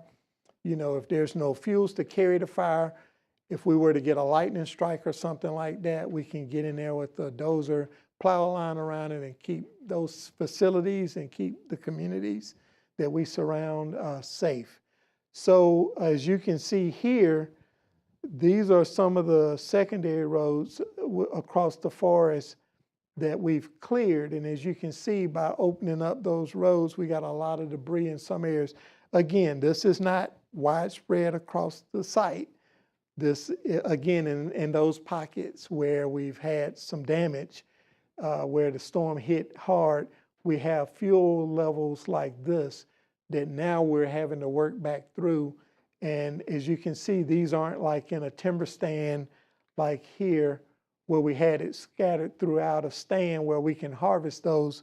These are little isolated pockets along roads where it wouldn't be feasible for a logger to move in their equipment and remove.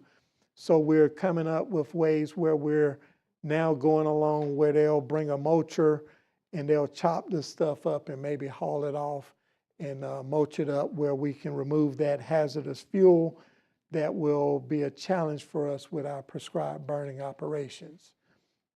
So with prescribed burning, what we typically do is we'll have, you've heard of a fuel break, right, with prescribed fire, where there's a break in the fuels and you can safely burn. So if we burned over here, this would be a fuel break where there's no leaves and nothing that would carry fire. So if we fired this side off, it would stay over here and this side could stay unburned, and we would just patrol and make sure that the lines are secure and we keep the fire within that prescribed area, why we call it prescribed fire, okay?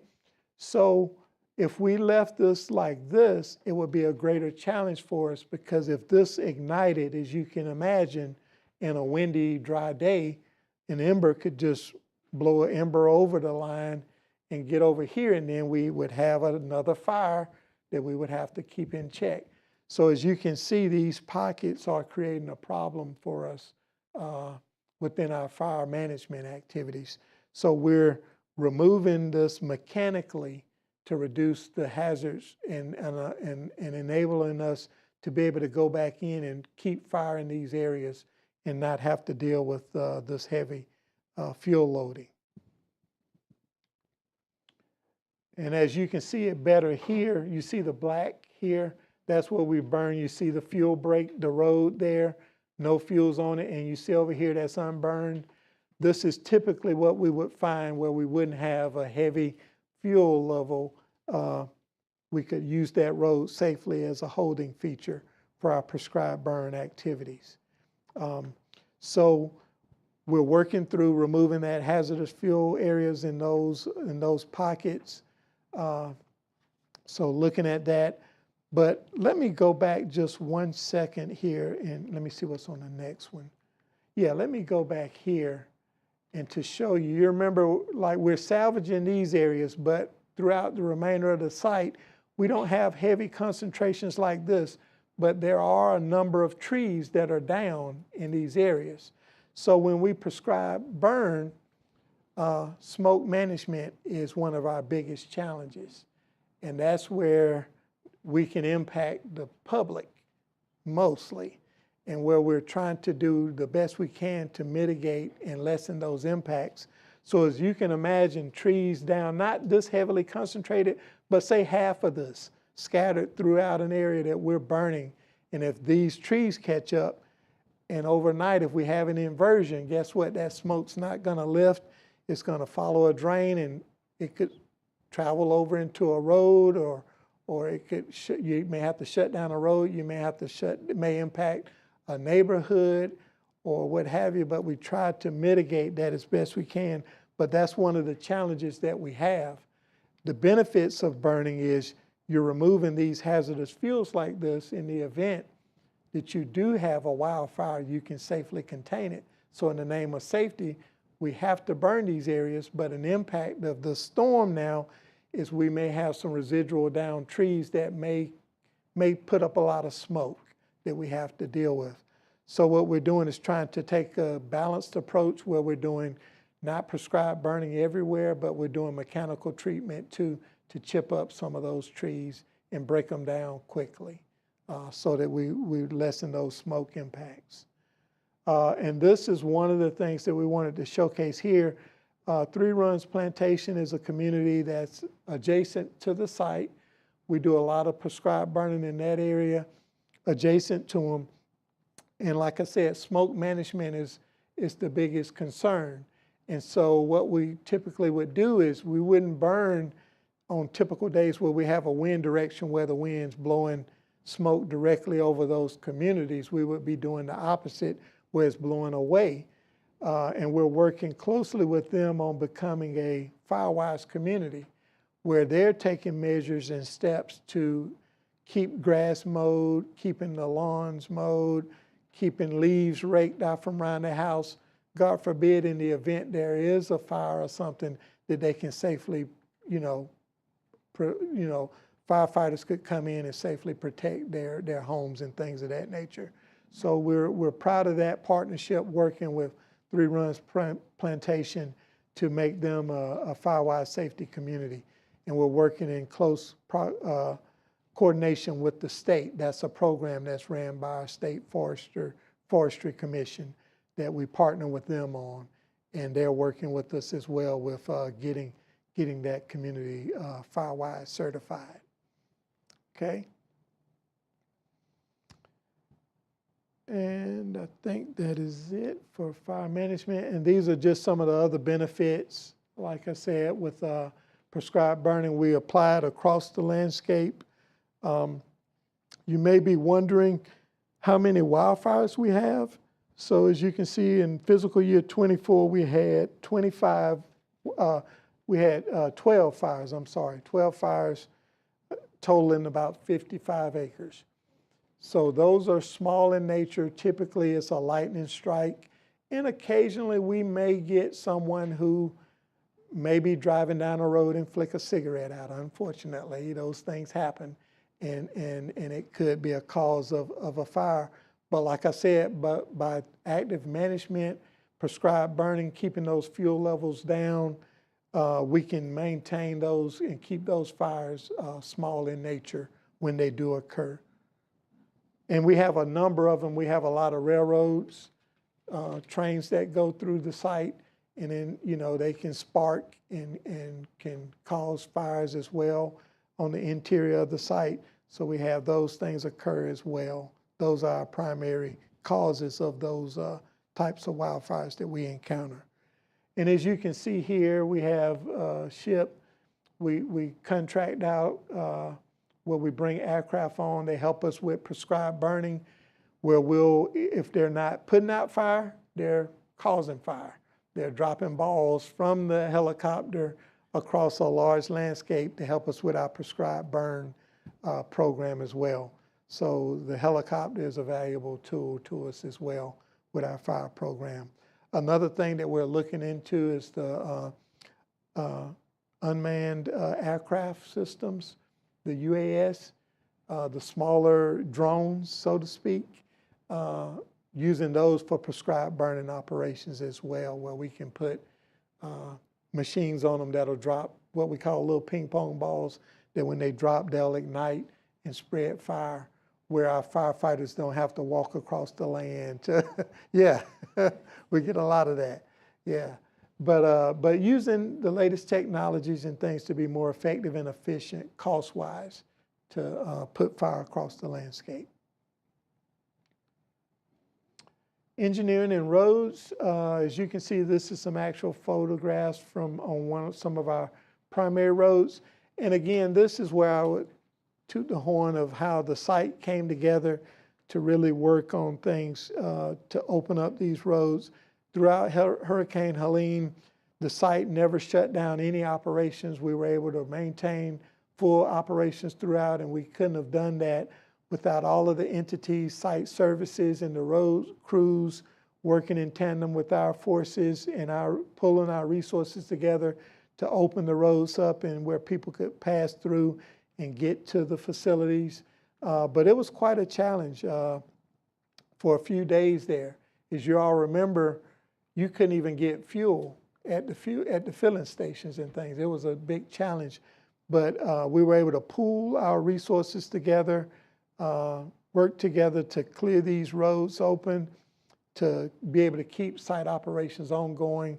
So we can't say enough about the hard work and dedication and teamwork that we experienced this past year and the support that we got from site services and other entities on site to be able to keep these roads open in short order and keep the operations on site going throughout the incident.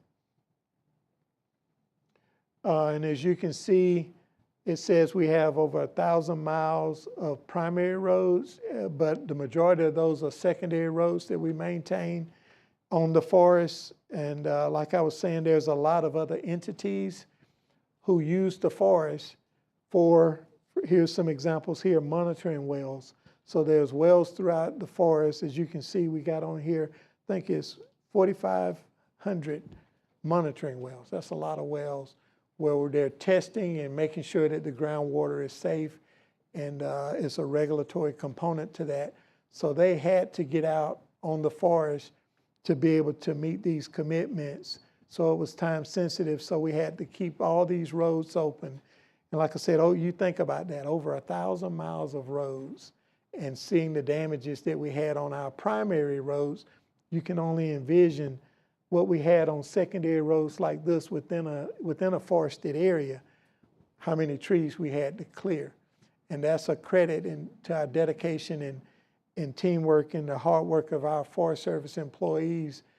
It was a lot of chainsaw work that was needed to be done. We had to use heavy equipment, but I don't know if you all operate a chainsaw. I don't like to use them.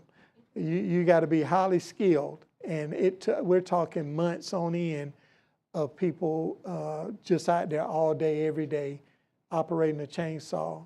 And God is good. We had no incidents at all, and that's a credit to the hard work and dedication and not losing focus of what's really important. And throughout all of this, it's been about our people getting home safely and for people to be able to do their jobs safely, and we were able to do that. But these are just some of the examples.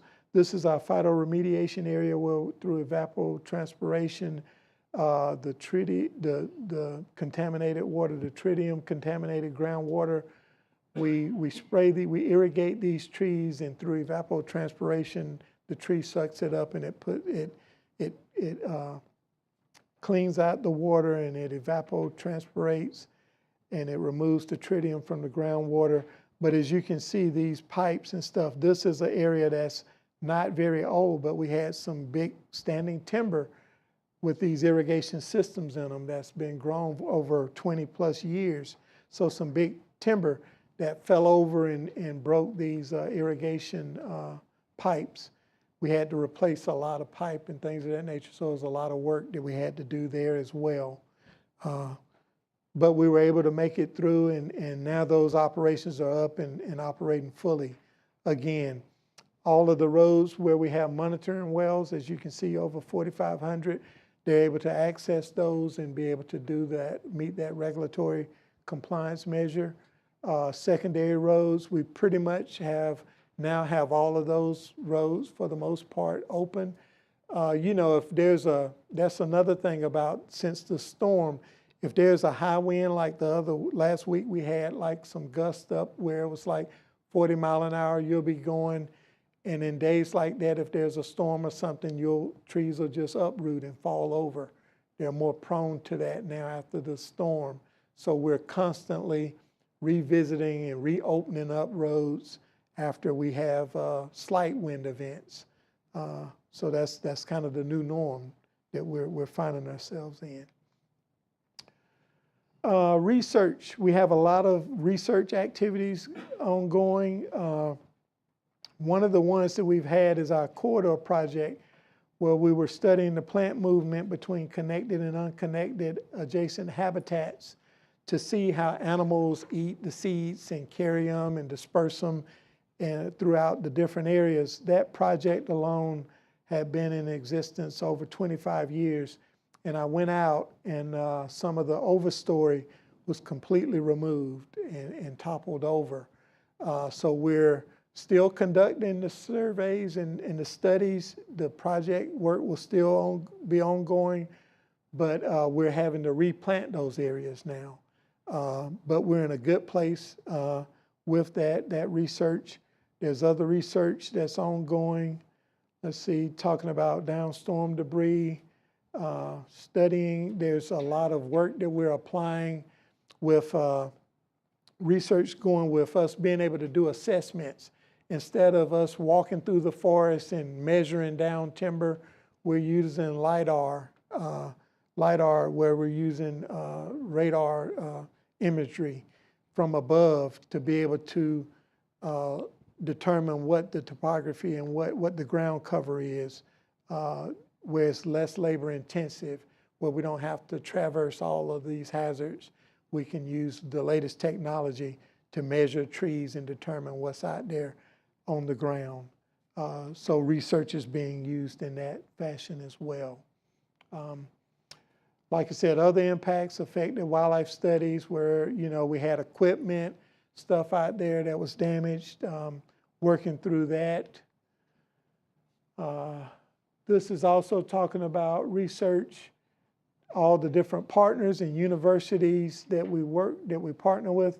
As you can see, Savannah Riverside, we were designated as the nation's first national environmental research park. For years, we've been doing a lot of cutting edge research. These are just some of the few universities that we partner with. And these are some of the studies that we've done over the years: plant biodiversity, firefighter health from smoke impacts, with our firefighters. Like I said, breathing that smoke in, making sure that our people are safe and got the right PPE to be able to do that. This is where I was talking about with the LiDAR, forest composition studies, things of that nature, longleaf pine restoration. A lot of good work is ongoing with our research program. Very proud of it. And I talked about planning the corridor area, AmeriCorps. That's another, as a youth group that we host. They help us in many ways. They're young in their careers and trying to get work experience. It's where they come already paid and everything. We just provide them with lodging, and we provide them, it's kind of like their classroom where they apply what they're learning. They help us with prescribed burning. They were the ones that went out and replanted that area that I talked about on that research project that we lost all the standing timber. So it's a lot of great work. They're a valuable partner as well that we work with. Other universities, I can't say enough about even University of Georgia. Their fire program, they'll send out students and they'll help us conduct our prescribed burn operations, where they're applying what they're learning in the classroom and applying it on the ground, giving them that technical experience and applying what they're learning across the landscape. And we're achieving good forest management activities by their support. Let's see. We also host different modules and from across the nation. Forest Service employees who work out west. In exchange, we'll send our firefighters out to help with wildland fire suppression. As a matter of fact, a number of our firefighters are out in Texas now and up in North Carolina, helping them out with initial attack in the event there were fires. So a good exchange there on how we share resources across the agency as well. Let's see. And can't say enough about our dispatch center and SURSOC. the Savannah River Site Operations Center. That's the site's coordination center. They help us in so many ways. All of those activities I was telling you about that goes on across the forest, our dispatch center has to track all of those individuals throughout. So they're what we call a remote worker. So a lot of time and effort goes into tracking those resources, moving from place to place. As you can see, we tracked 42,000 individuals and over 14,000 groups. So can't say enough about the dedication and support that we receive from our dispatch center and SRS, the site's coordination center as well. Okay.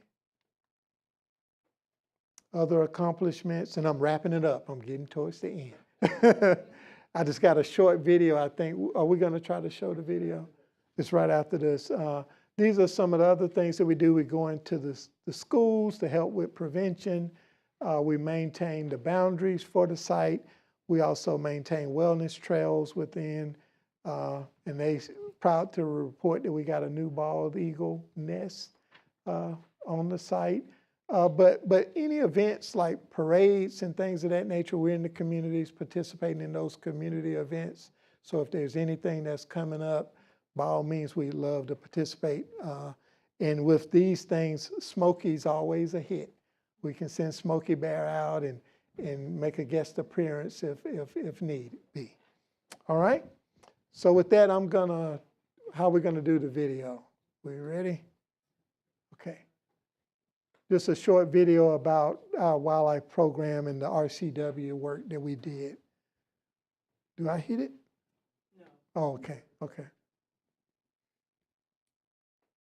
I think it's about 5 minutes long at the most, yeah. I thought we were going to show a video. Maybe not. We had it ready. Oh, okay, yeah.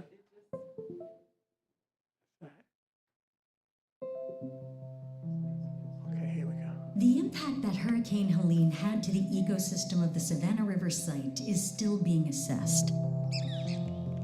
One species of bird, though, is getting a head start to recovery.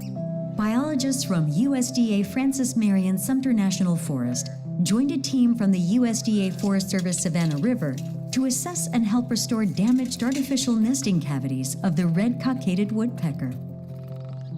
Starting in 1986, USDA FSSRS has extensively studied and repopulated the previously endangered RCW. So habitat here is very important. The red-cockaded woodpecker was recently downlisted from federally endangered to federally threatened, and so it's a real success story for the species, and the population here on the Savannah River site contributed to that downlisting. The reason that it declined initially across the southeast is because of habitat loss and habitat fragmentation. And so Savannah River site is fantastic because it's such a large block of habitat. The red-cockaded woodpecker makes its home in mature longleaf pine forests with little understory and an open mid-story. While other woodpeckers bore out cavities in dead trees, the RCW is the only species which excavates cavities exclusively in living mature pine trees. We actually lost 74 individual woodpecker trees. And a woodpecker tree can either be a natural cavity that the woodpecker has excavated themselves, or it can be one of the artificial inserts that we've been putting in today. So, significant impact.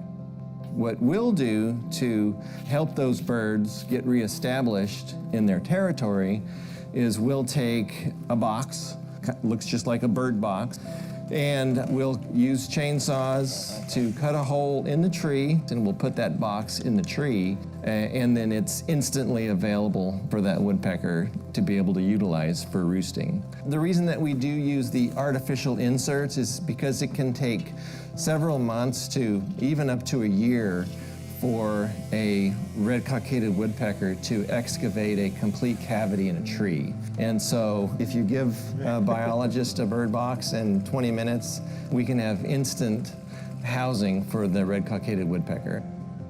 Next year, really during breeding season, we'll have a better idea of what the population is looking like. They'll be able to go out and do some thorough population monitoring at that time. My guess is that despite the hurricane, despite the loss of individual cavity trees, the numbers of birds are probably doing pretty well.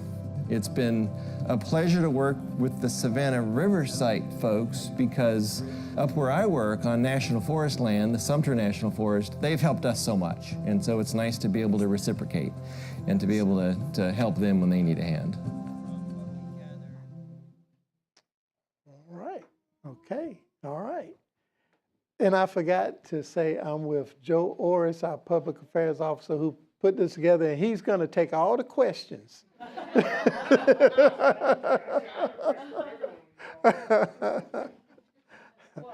I kind of do have a question. Yes. Are there two and 3 bedroom options for the birds?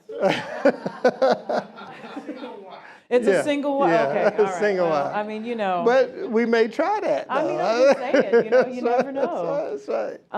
So at this point, at this time, we'll take questions from the board. So, Pat, yes.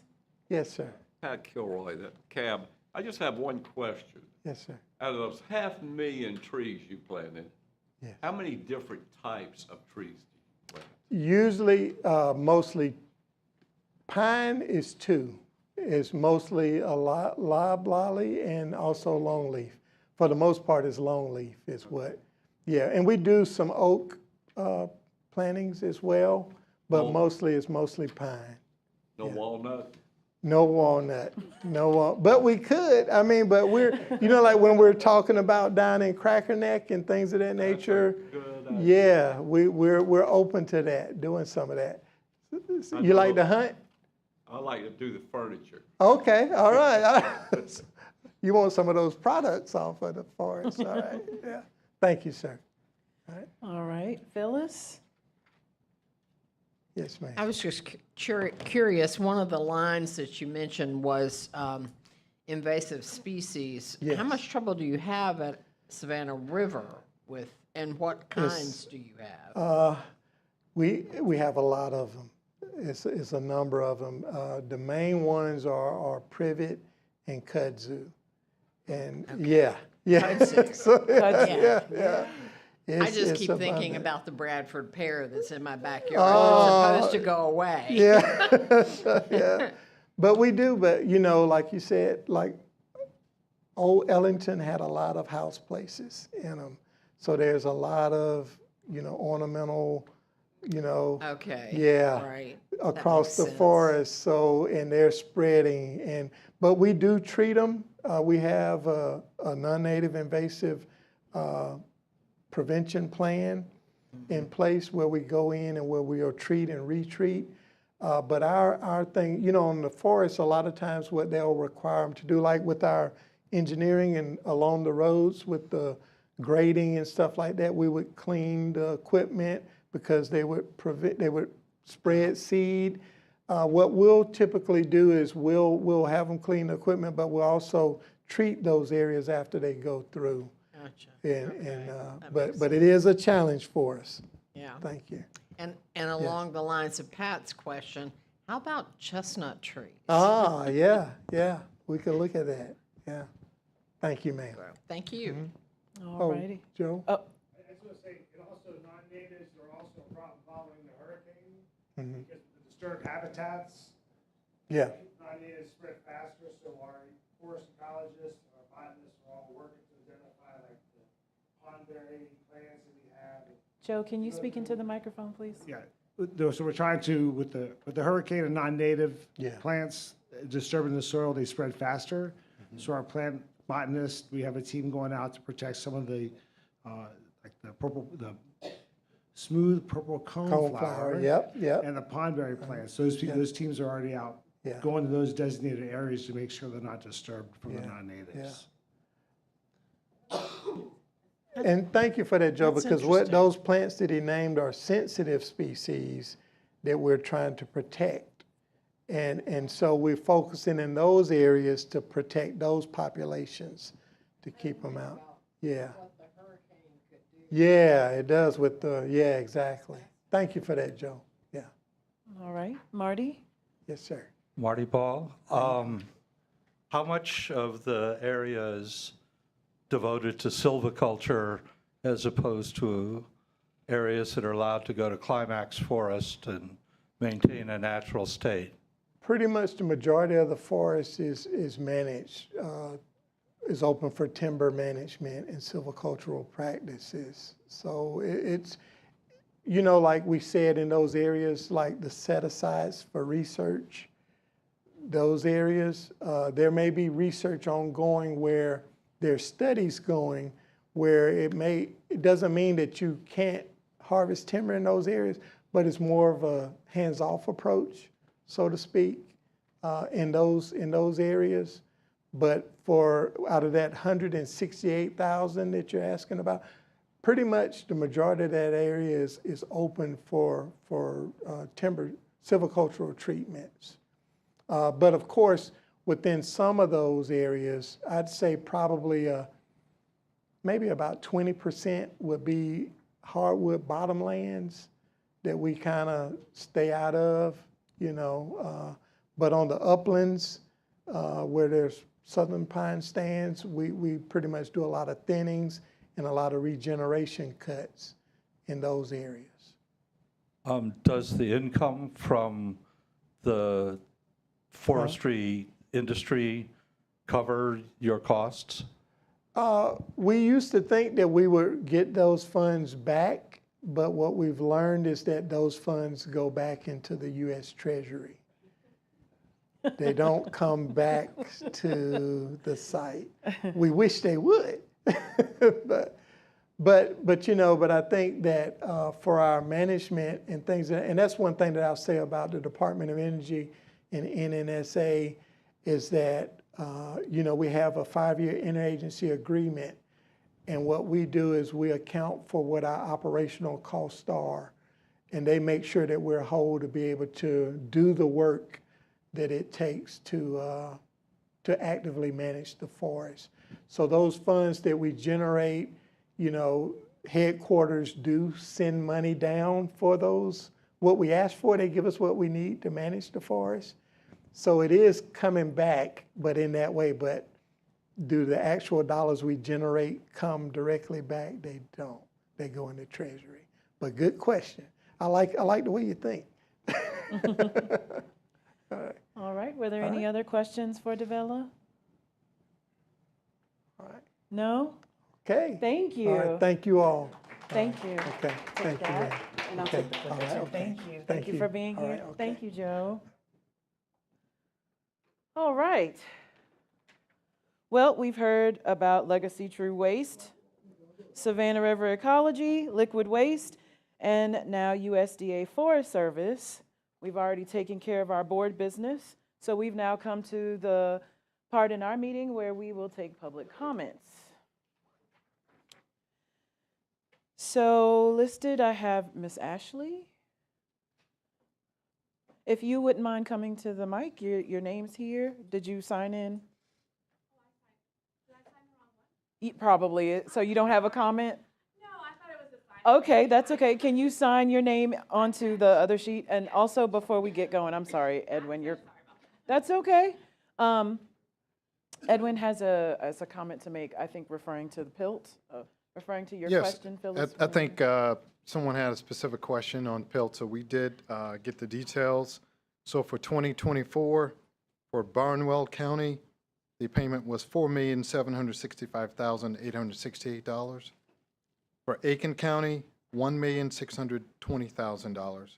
And Allendale County, $89,508. For a total of $6,475,376. Okay, you're welcome.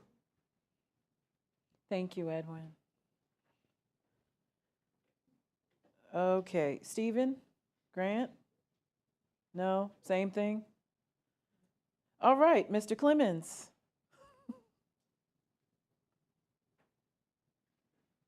Thank you. Take this out away from me. I'm Tom Clements, Director of Savannah River Site Watch, a small nonprofit organization that monitor some aspects of the Savannah River site and the DOE complex as a whole. Just to mention my background, I first came over to Savannah River plant back in the 1970s when I was in grad school at the University of Georgia in forestry, and came over with Institute of Ecology, which you heard about today, people just to get a look at what kind of research was going on. So being from Georgia, and I'm going to look around, I'm quite proud that the University of Georgia has stuck a flag on this side of the river. It's always been, evokes a smile in me that Georgia was able to claim via the Institute of Ecology, the work over here with the ecology lab. I first got involved, if you don't know, and I've spoken at dozens of these meetings over the years, during the restart of the L reactor back in the 1980s, then started working full-time for an environmental group when there was an attempt to restart the K reactor, back starting maybe 1988, and I think it restarted for a matter of weeks, and then it was shut down. And there was a lot of citizen awareness back then about what was going on at Savannah River site, and I think it's less now. The second thing I want to mention is, I don't know what you guys are really feeling, but I'm really concerned about the survival of the CAB and the survival of the site advisory boards around the country. I'm a member of an entity called the Alliance for Nuclear Accountability, which has nonprofit groups around a lot of the DOE sites. At Hanford, one of our members, I think she's the director of the Hanford Advisory Board now, but I'm hearing a lot of things that we know here. The meeting's been cut back. I think some of the other sites, there's been some cancellation. I hear rumors about the meetings going virtual, but I appreciate what you CAB members are doing and your service for some of you for many years. I hope you fight for the existence. And who knows with the chaos that's going on, what's going to happen, but I think it's quite important because me as a member of the public, there are very few windows to get information from the Department of Energy. Unlike the Nuclear Regulatory Commission, there's really no online library of documents. DOE just places things up selectively. And Freedom of Information Act does not work well from each administration to administration. I'm finding that the Freedom of Information Act is getting less and less functional. I have to wait years for stuff that should be posted on a daily basis, as a matter of fact. But I hope you guys continue to exist and that you fight for your existence. I was pleased to hear high-level waste tanks. I was pleased to hear Mr. DeShong and Mr. Borders mention the year 2037 for tank closure. You may recall last year at one of the meetings I said keep your ears open about that. I think it's an aspirational thing that they be closed in 2037. I'm really concerned that that date in a Defense Nuclear Facility Safety Board report for February 16th, I think it said that date's a 50% probability. But I encourage you CAB members to ask about that 2037 date. Who knows what's going to happen with the fiscal year 26 budget? I'm afraid they're going to see that, I don't know, $1 billion figure hanging out there for tank cleanup, and somebody who doesn't know the risks and dangers is just going to slash away at that. And if that happens, I think the CAB should really speak up, because as the Department of Environmental Services has said in an earlier iteration, DHEC, the high-level waste tanks in South Carolina are one of the biggest environmental threats we have here in case they were to leak, or if there actually were a hydrogen explosion, which would be a disaster scenario. So I want to say one other thing, if I might.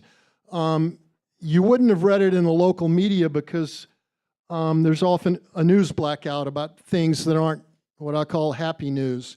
My organization, Savannah Riverside, along with two other groups in the Alliance for Nuclear Accountability, Nuclear Watch New Mexico and Tri-Valley Cares by the Lawrence Livermore National Lab in California, were party to a federal lawsuit demanding that a full environmental impact statement review be done on plutonium pit production at Savannah Riverside and Los Alamos, and that the disposal of transuranic waste and WIP be included in that analysis.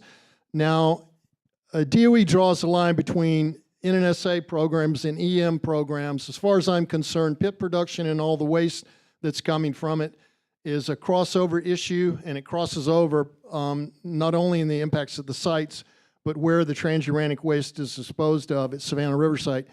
You may have seen, if you don't read the local newspaper, which avoided it, we won a federal NEPA lawsuit, and DOE, NNSA, is now going to have to prepare what's called a programmatic environmental impact statement on all the impacts of PIP production. And we know that the current administration is trying to chip away at NEPA. They're trying to remove the issue of environmental justice from being analyzed in NEPA. And I can tell you around the Los Alamos National Lab, there are tribal areas right there where you can see them from transuranic waste burial areas right up the mesa. And I'm quite concerned that that's happening, and who knows what else might happen with NEPA. But keep your eyes open for scoping hearings, including here in Aiken, on the programmatic EIS on pit production. We filed a joint settlement with Department of Justice and NNSA in federal court on January 15th, and that's the date the clock starts ticking on 2.5 years for NNSA to get the programmatic environmental impact statement done and issue a record of decision.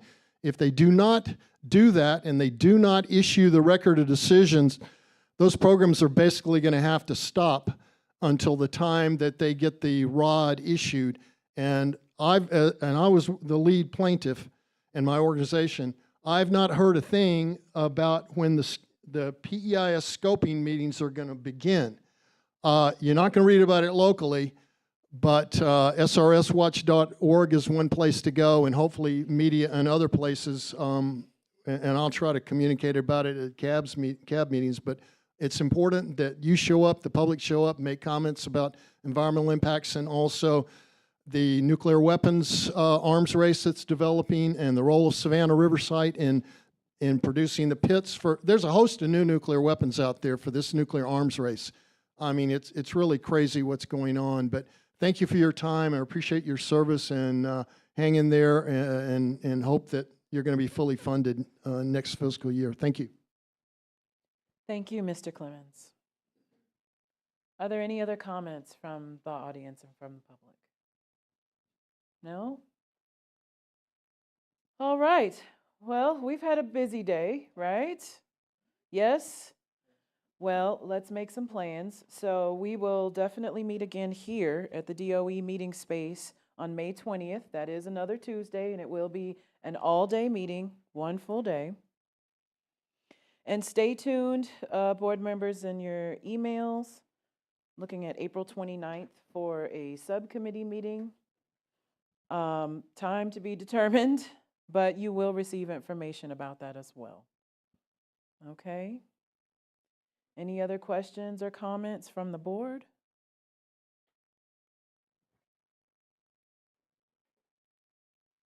Anyone else?